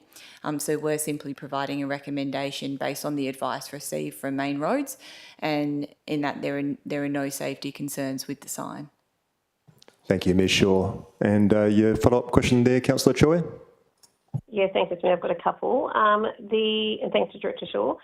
Given the Q&A is already presented, what, if any, grounds can Council refuse this development application? Ms Shaw. I don't think we have any options. I think it's likely that if Council were trying to come up with some reasons as to why it should be refused, the application should, by proper process, be referred to the WAPC for their determination. Thank you, Ms Shaw. Any further questions, Councillor Choi? Yeah, thanks, Mr Mayor, and to Director Shaw. Are there any measures, quotas or controls on how many third-party digital advertising signboards a road network can safely bear? Ms Shaw. Thank you. Not that I'm aware of. However, as I mentioned earlier, Main Roads assesses each application on its individual merits in accordance with their guidelines. Thank you, Ms Shaw. No further questions, Councillor Choi? Thanks, Mr Mayor. Just my final question. With the increased imposition of these large digital boards on the community, is there any opportunity for the city to seek or negotiate a community benefit, such as community advertising or public service messaging on this board and any future digital display boards? Ms Shaw. Thank you, Mr Mayor. The only circumstance that I'm aware of was a third-party sign that was erected on local government-owned property. I'm not aware of any signs that have been required to display community messaging and the like. It wouldn't serve a planning purpose in terms of what we consider, so we wouldn't recommend that council try to include that as a condition, because I do not believe that it would pass the validity test for a condition. It is something that we can raise administratively with the applicant to see if they're open to providing that, but I can't think of a circumstance where we could make that a requirement of the applicant to do. Thank you, Ms Shaw. Councillors, any further questions on this item? No. Next item, please, Mr Bradford. Thanks, Mr Mayor. Item 10.3.5, proposed change of use, single house to unhosted short-term rental accommodation, Lot 3, number 50, Canavan Crescent, Manning. The purpose of this report is to consider an application for development approval for a change of use from a single house to unhosted short-term rental accommodation on Lot 3, number 50, Canavan Crescent, Manning. The item is referred to Council as the proposed land use falls outside of the delegation to officers. For the reasons outlined in the report, it is recommended that the application be approved, subject to a condition. Thank you, Mr Bradford. Councillors, any questions on this? Councillor D'Souza. Thanks, Mr Mayor. This proposal, this site is along a high-frequency bus route, and I was just wondering, under Part C of the report, there don't appear to be any conditions on parking. Is that something which might be considered, or was considered not relevant? Ms Shaw. Thank you, Mr Mayor. So where a proposal complies with the requirements of the R codes in terms of the provision of parking, that's considered to be acceptable for the short-term rental accommodation. So unless it was in a location, if it's in a location that has high frequency public transport available, only one car parking space is required to service the development. This already provides more than what is otherwise required under the residential design codes, and therefore there's no need to apply a condition to it, because they're at the maximum of what they would otherwise have on the site anyway. And so the city didn't consider there to be a need to impose a condition in that respect. Thank you, Ms Shaw. Councillors, any further questions on this item? Councillor Choi? No, thanks. All right. Next item, please, Mr Bradford. Thanks, Mr Mayor. Item 10.3.6, proposed change of use, multiple dwelling to unhosted short-term rental accommodation, Lot 36, number 35 of 240, Mill Point Road, South Perth. The purpose of this report is to consider an application for development approval for a change of use from a multiple dwelling to unhosted short-term rental accommodation on Lot 36, number 35/240 Mill Point Road, South Perth. The item is referred to Council as the proposed land use falls outside of the delegation to officers. For the reasons outlined in the report, it is recommended the application be approved, subject to a condition. Thank you, Mr Bradford. Councillors, any questions on this item? Councillor Choi. No, thank you. All right. Next item, please, Mr Bradford. Thanks, Mr Mayor. Item 10.3.7, proposed change of use, grouped dwelling to unhosted short-term rental accommodation, Lot 1, number 1/27 Hovia Terrace, South Perth. The purpose of this report is to consider an application for development approval for a change of use from a grouped dwelling to an unhosted short-term rental accommodation on Lot 1/27 Hovia Terrace, South Perth. The item is referred to Council as the proposed land use falls outside of the delegation to officers. For the reasons outlined in the report, it is recommended that the application be approved, subject to a condition. Thank you, Mr Bradford. Councillors, do we have any questions for the administration on this item tonight? Councillor Choi, any questions? No, thanks. All right. Next item, please, Mr Bradford. Thanks, Mr Mayor. Item 10.3.8, proposed change of use, grouped dwelling to unhosted short-term rental accommodation, Lot 4, number 4/30 Axford Street, Como. The purpose of this report is to consider an application for development approval for a change of use from a grouped dwelling to unhosted short-term rental accommodation on Lot 4, number 4/30 Axford Street, Como. This item is referred to Council as the proposed land use falls outside of the delegation to officers. For the reasons outlined in the report, it is recommended that the application be approved, subject to a condition. Thank you, Mr Bradford. Councillor Coveney, I think, was first. Thank you, Mr Mayor. Just one question. Why is it relevant that a short stay is close to a school? I don't see that as being particularly helpful to the application, but it appears that it is. Ms Shaw or Ms Mullen?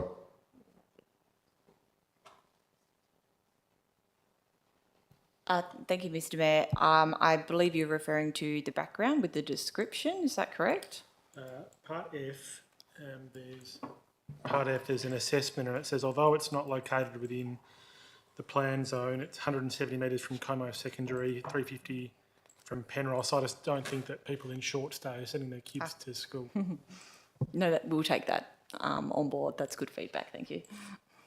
Thank you, Ms Shaw. Councillor Prendeville, I thought I saw your hand up there. It did. Thank you, Mr Mayor. I had the same question, so thank you. Councillors, any further questions on this item? Councillor Cridland.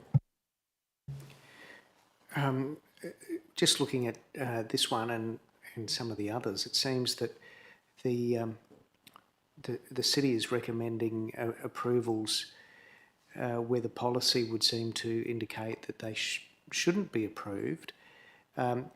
Does the city have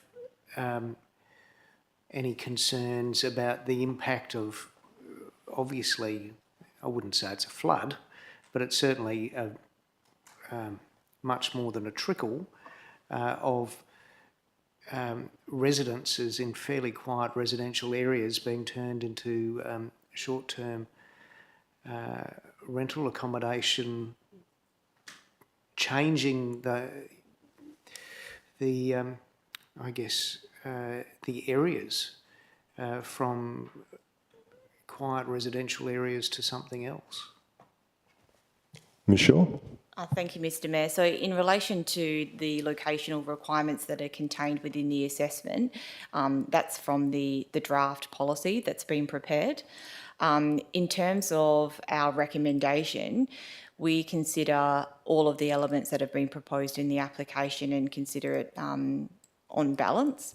So whilst it may not comply with one of the requirements of the draft policy, this application has complied with a number of the other requirements, and we've formed the view that it is capable of being approved. In terms of the influx of short-term rental accommodation, regardless of the city's view on this, the state government introduced planning reforms that provided unhosted short-term rental accommodation to be a land use that can effectively be considered in residential zones. So unhosted doesn't require approval. Hosted doesn't require approval, and unhosted doesn't require approval where it meets certain timeframes in terms of how long the property is actually made available for short-term rental accommodation. The city was required, and council has put out for advertising a draft scheme amendment that was consistent with the direction that was provided from the state government in terms of providing for the newly introduced short-term rental accommodation land uses. So council has already resolved to progress the required scheme amendment to make short-term rental accommodation an A use within the residential zone, which means the city needs to consider these applications subject to advertising, which is actually more stringent than what's actually currently provided in the local planning scheme, because they're otherwise treated as a discretionary land use, and the city has been undertaking advertising because it considers it to be warranted, so we can gauge the feedback from the surrounding residents and the community and provide an opportunity to otherwise address concerns with the application. But moving forward, undertaking advertising will be an actual requirement that needs to be undertaken. So in terms of whether we can stop them, no, we're required to consider the applications. In terms of their overall impact, we'll try and mitigate any concerns that are raised through the consultation period by imposing conditions where necessary. Thank you, Ms Shaw. Councillors, any further questions on this item? Councillor Choi, any questions? Director Shaw's already answered my queries. Thanks, Mr Mayor. All right, thank you. Next item, please, Mr Bradford. Thanks, Mr Mayor. Item 10.4.1, Budget Review for the period ended 31 January 2025. The City performed a comprehensive review of the 2024/25 adopted budget. The review was based on actual results for the period to 31 January 2025 and includes comments on the required adjustments. As is the case in prior years, officers have looked for opportunities to reduce and manage operating expenditure. This effort, together with the increased revenue, has resulted in an improvement to the overall financial position, as reflected in the revised budget. A statement of financial activity is included, the same as the report is included in each month's council meeting agenda. It compares the original adopted budget to the reviewed budget, illustrating the movements within the review. Schedules detailing adjustments as well as summary of the forecast financial ratios are also attached. The state government has designed a new local government financial index with 4 ratios. It will replace the previous financial health indicator, informed by the financial ratios that have been attached. A 2-year trial of the local government financial indicators has been endorsed by the Minister for Local Government. The attachment retains the old ratios for ease of comparison. The underlying theme of the review is to deliver an improved budget outcome overall. Thank you, Mr Bradford. Councillors, Councillor Coveney. Thank you, Mr Mayor. I've got 4 questions. The first is, am I correct in understanding that our surplus is expected to improve by 1.29 million this financial year? Mr Adams or Mr... Yes, that's correct. Thank you. My second question is, am I correct in understanding these savings aren't going to be passed on to the ratepayer this financial year because it can't, because they've already been issued their rates notices? Mr Adams. So, as you're aware, we have been working to develop our finances and our financial management to a point where we generate operational surpluses year on year, and those operational surpluses then allow us to put more money into our reserves, which are generally used to fund the renewal and replacement of assets. So we wouldn't be looking at creating some sort of dividend based on the fact that we've for ratepayers based on the fact that we've generated a surplus. The surpluses are needed to address our ever present asset management issues, which enable us to continue delivering the services that we deliver. Thank you. I wasn't suggesting a dividend. The third question is, am I correct in understanding that if we proceeded with the Ainsty Street crossing, so that went ahead, we'd still have an extra surplus of about $1.28 million? Mr Adams? Correct. I mean, the Ainsty Street crossing was highlighted by the infrastructure team because of the fact that it was originally in there at around 25,000, I think, and the costs that have come back are around 120,000. So the decision was made that we couldn't go ahead with it. But I'll leave Director Amprimo to say more on that. But in terms of a financial position, given that we've got the money there that can fund it, $120,000 is not something that is going to break the bank, so to speak. Thank you. Director Amprimo, anything to add to that? I believe there are some other questions from elected members on it, but I mean, I'm happy to make the comment that the reason that was taken out in the mid-year budget review was simply because of the scale of the change in cost from when it was discussed by council. So we wanted to give council the opportunity to reconsider whether they still considered that a project that they wish to proceed with. But it is all designed and we have approval to proceed should council wish to put it back in the budget. Thank you. Councillor Coveney?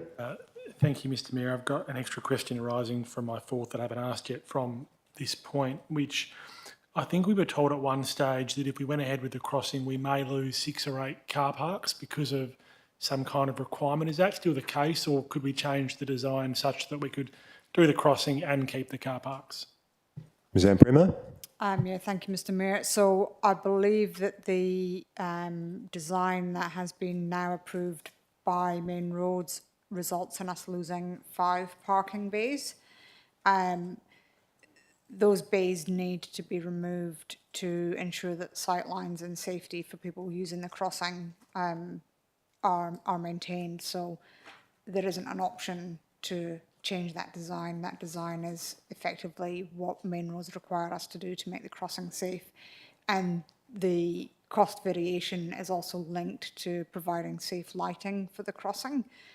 So that, in connection with the infrastructure that we have there, has significantly impacted the cost. Thank you, Ms Amprima. Thank you. And my final question was, I know we've currently got in the next year's budget 200,000 for the Coode Street foreshore plans, and I think it was said at the time that it wouldn't take much, if any, capacity from the city because it'd be someone external doing those concept plans. So could theoretically, if we voted to do so, bring that forward and use part of the 1.29 and put 200K towards bringing those concept plans early? Ms Amprima? I might need a little bit more explanation on what the 200,000 you're referring to is, because it's not, we haven't got next year's budget adopted yet, but in terms of capacity to deliver, even if we're using external consultants, we still have to manage them, and we are at capacity in delivering our capital works programme. I was just going to add, if I understand, I think you're talking about the concept design for Node 2. Yeah. I think that infrastructure is definitely at its absolute capacity for delivery, but similarly, the other parts of the organisation that would otherwise be involved in that, such as the stakeholder engagement team, are fully committed to things like the urban greening strategy. So we don't really have much capacity to squeeze more things in for this financial year. Thank you, Ms Amprima. Oh, something to add? Yeah, can I just add, thank you, Mr. Mayor, can I just add to that as well? One of the things that led to us putting a pause on the development of the Node 2 design the previous financial year was because we had to get certainty over the design of the foreshore treatment. With the when we developed the grant application for funding to redo the foreshore treatment along there, we developed some concept designs. We're now in the process of just firming them up, and as they become finalised, then that would be the appropriate time to work out what we're going to do behind it, because whatever happens behind that foreshore treatment is really dependent on the ultimate treatment that we have along the foreshore there. So it would probably be a little bit premature to try and do that design anyway right now until we've finalised the foreshore treatment, but we're pretty close to that now we have the grant funding. Thank you, Ms Amprima. Councillors, any further questions on this item? Councillor Brenda Abrandis, and then I think Councillor Navard. Thank you, Mr. Mayor. I've actually got some questions on the mid-year review budget adjustments. So firstly, with regard, it's actually, I'll give you the location. So it's page 192. So it's attachment B, and it's the increase in the operating revenue. It's information services. So there's been a significant increase in cost there, about $310,000 with respect to IT software and support. Is that with respect to Technology One, or is that something else? Mr Adams or Mr Lecoq? Mr Lecoq?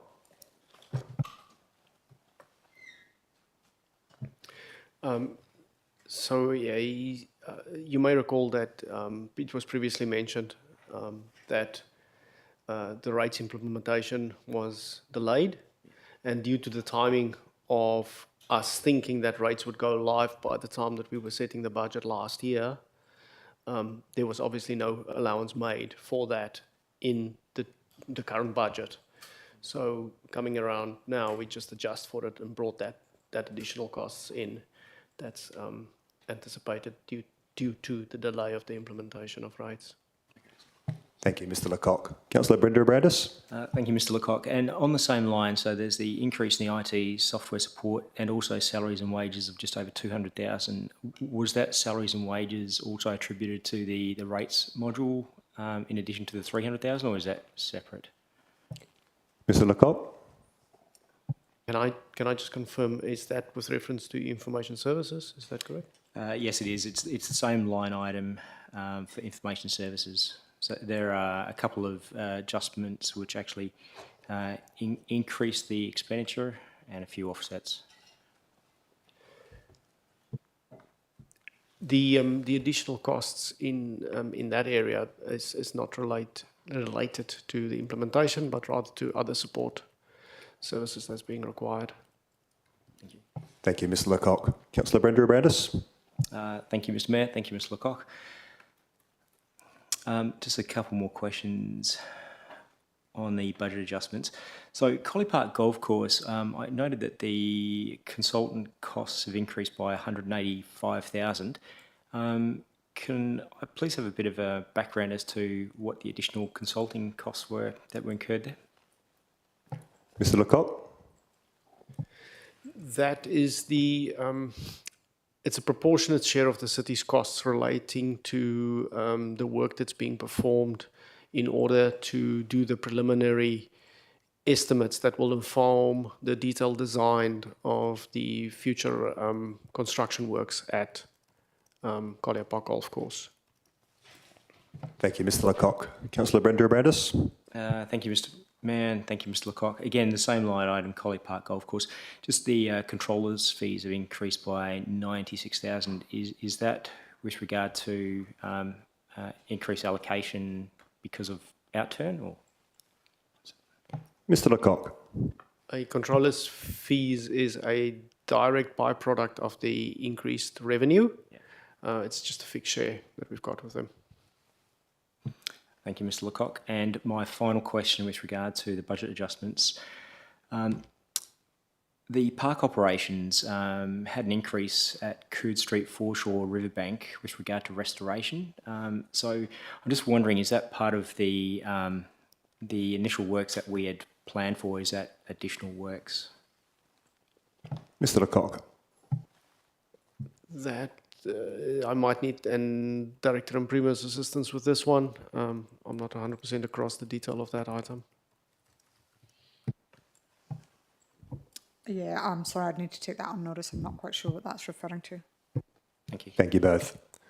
Councillors, any further questions on... yes, Councillor Navard.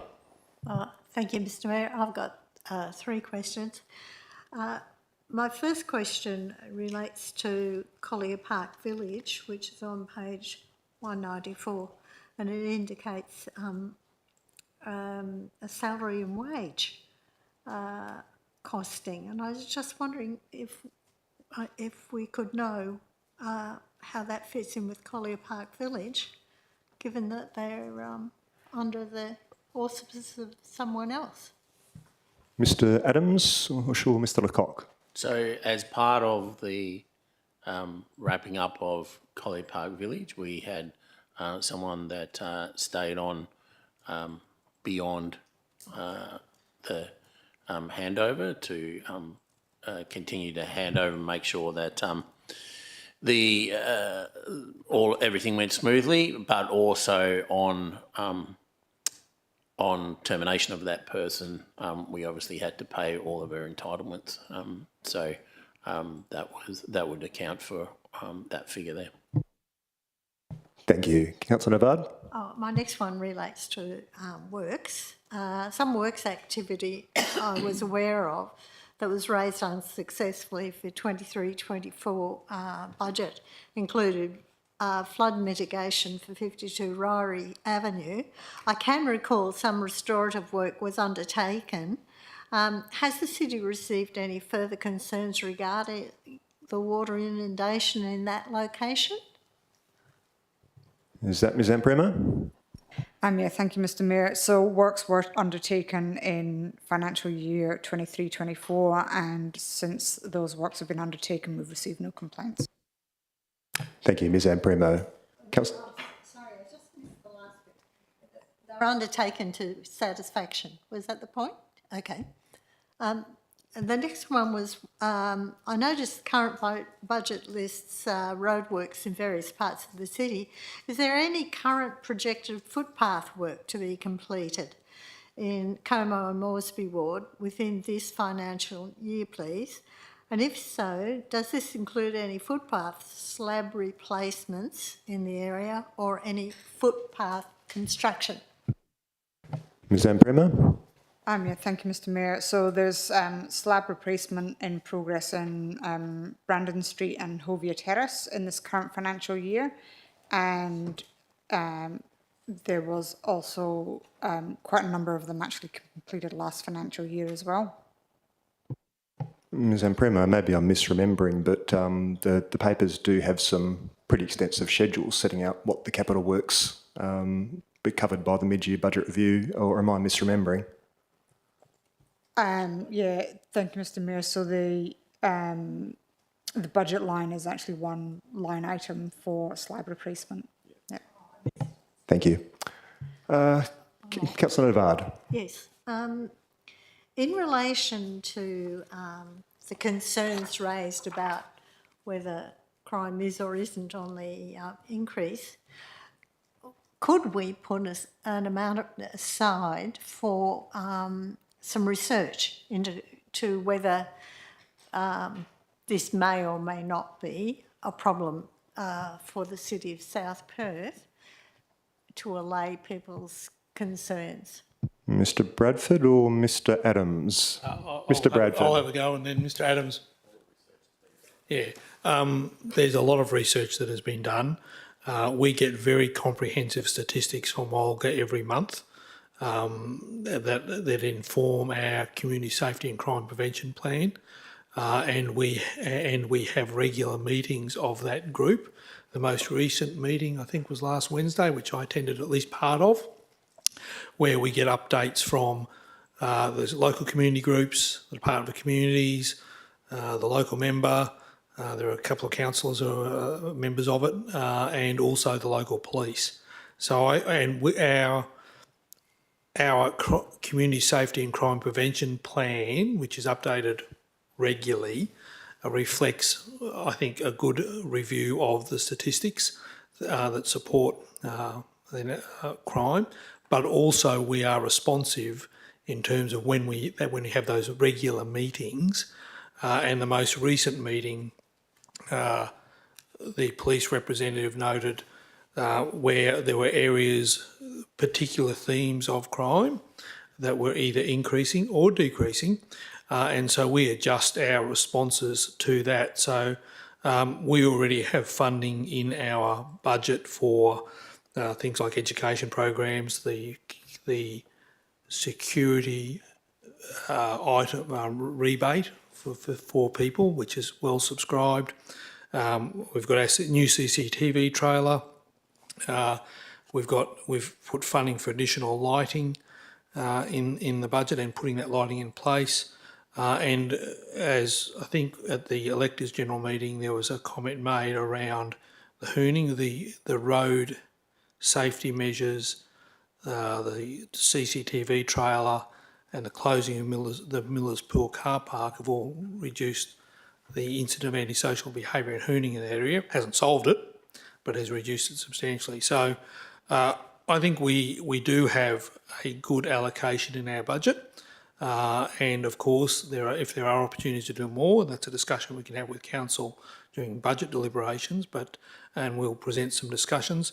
You know, my observation would be that one area that we do have a demand that probably could be satisfied with more allocation is an additional CCTV trailer, and I think that's a pretty effective use at showing that the city is taking some action. So I hope that answers your question, but I think we've got a pretty detailed understanding and analysis of crime in the city. Additional question. Would you consider that the format and the range of activities that you undertake would satisfy the idea of triangulation in the measurements, which was what Mr Howling referred to. Well, the measures that we put in place are in response to the feedback we get from the community when we do surveys of the community on community safety and crime prevention, the statistics we have, discussions with police and other agencies.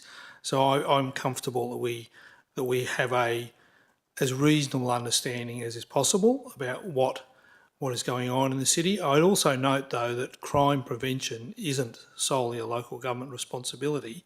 In fact, we have pretty limited authorities and responsibilities into what we can do, and we do tend to swim in our lane, but also use our networks to get others to take action. For example, liaison with the Kensington Police is very close, both on a long-term thing, but in the short term as well. And whilst I've got the floor, I'll make the point that one of the things we really encourage is reporting of crime by residents. That is probably the most important thing that we can encourage people to do. And the reporting, if you have a crime that has occurred in the near recent past, or you need police attendance, then the 131 444 number is best.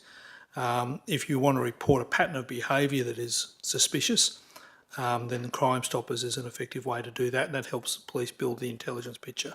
But reporting crime is, whilst I appreciate people find it frustrating because their perception is nothing happens, the police will take action where they can, but they also take note of it, and that's the most important thing that can happen. Thank you, Mr Bradford. Councillors, Councillor Cridland. Thank you, Mr Mayor. My questions relate to page 69 of the agenda.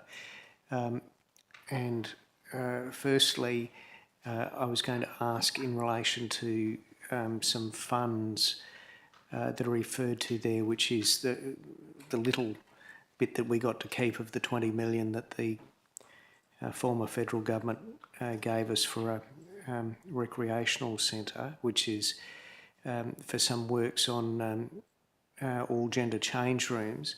Now, I note there in the agenda it refers to increases in construction costs for Richardson Park, Challenger and Collier, and that the increases in the construction costs for those three all gender change rooms have gone up on my figures by about 400 grand, and that is to be funded by, as I understand it, removing the budget for the Morris Mundy all gender change rooms. So,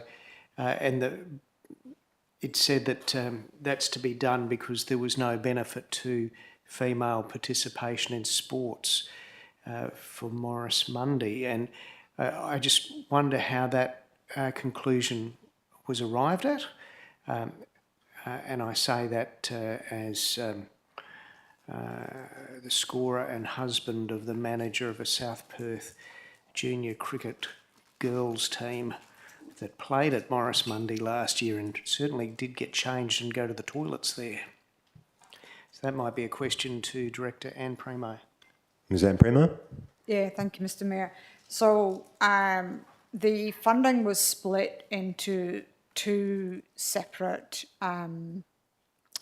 aspects, if you like. One was to upgrade facilities that already existed, and one was to provide new facilities. There is still funding to upgrade the existing facilities, but one of the challenges we have with Morris Mundy is that because there's no lighting and because there's limited other club rooms, it's used as an overflow as opposed to a home ground for any particular team. The one thing I would say about where we sit at the moment is until we go to the actual market, the decision on which ones we can proceed with and then which ones we can't is a little bit of a best guess conversation at this point in time, because the volatility in prices that we're getting back from the market makes it very difficult to estimate what the costs are. So even though we've got QS estimates for these now, what we're finding from the market is that the QS estimates are not even reflective of the prices we're getting back from the market. So whilst we consider Morris Mundy, the new building there, to be a lower priority from the other sites where we've got actually established clubs, we won't be able to finalise which sites would fit within the budget until we have a tender back. Thank you, Ms Ampremo. Councillor Cridland? Okay. Well, the South Perth Junior Cricket Club girls were based there, so, but the building is fine from my perspective. The second question relates to, below that, there's a reference to deferring the acquisition of a new street sweeper of $450,000. Now, I may be wrong, but I've seen a number of Vic Park street sweepers being used in our city, and I assumed that was on a cost-sharing basis. They had the capital and we paid them to use it. Was I mistaken, or was this the city going to get its own street sweeper and no longer use Vic Parks in a collaborative, cooperative way, or is it something I've totally misunderstood? Ms Ampremo? Yeah, thank you, Mr Mayor. So the city currently utilises the Vic Park one, effectively not on a cost share, but they contract to us effectively. And we also use other contractors for street sweeping. The reason for the deferral of this is because we need to, street sweepers are very expensive to own and operate, and we really need to understand the level of service that we have to provide and see whether actually procuring a street sweeper ourselves is the best way forward and in the community's best interest. Thank you, Ms Ampremo. No more questions. Councillor Coveney. Just wondering if the Lake Douglas bridges came in under or over budget, and if so, by how much? Ms Ampremo? Yeah, thank you, Mr Mayor. So those works have just commenced on site. However, they're looking to come in just within the budget that we have allocated. So we're hoping that there's no significant variations through the project that would change that. Thank you, Ms Ampremo. Councillors, any further questions on this item? Councillor Choi? Yes, thanks, Mr Mayor. Just a couple. Just following on from Councillor Coveney's questions earlier around Anstey Street pedestrian crossing, does the city agree that that crossing and the MRWA recommended measures, such as lighting upgrades, are primarily to address community public health and safety in the Angelo Street precinct? Ms Ampremo? Yeah, thank you, Mr Mayor. So the design requirements of Main Roads WA are based on providing a safe crossing for pedestrians and other road users. The lighting specified in the Main Roads WA requirement provides for safe use of the crossing outside of daylight hours. So it's around safety of use of the crossing. Thank you, Ms Ampremo. Councillor Choi?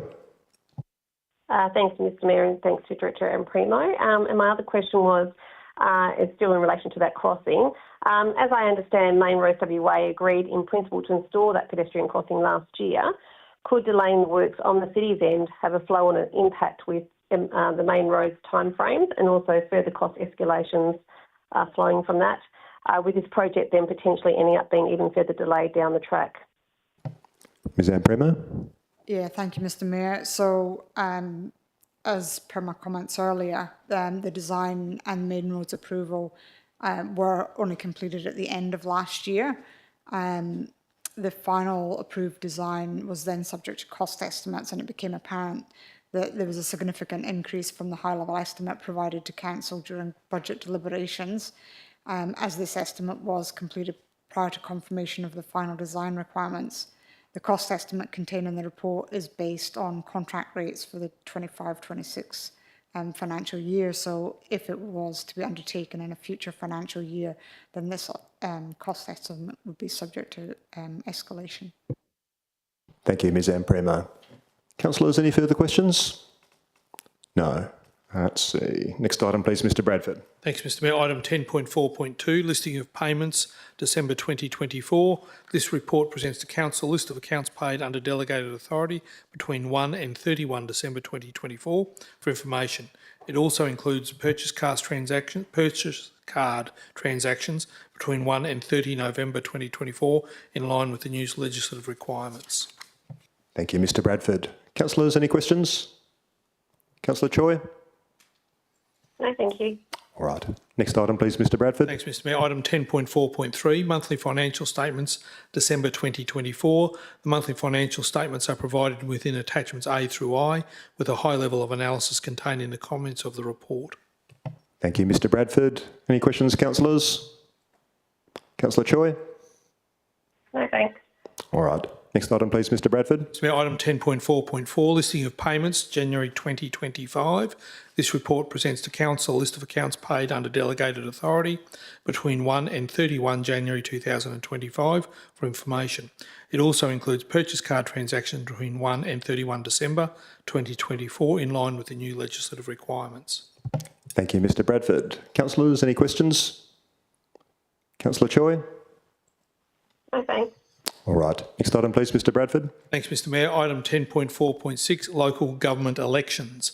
This report is to accept the cost estimate and written letter agreement provided by the West Australian Electoral Commission, which provides the authorisation for the West Australian Electoral Commissioner to conduct the 2025 local government ordinary elections on behalf of the City of South Perth. The 2025 ordinary election is comprised of 4 vacancies and is proposed to be conducted as a postal election.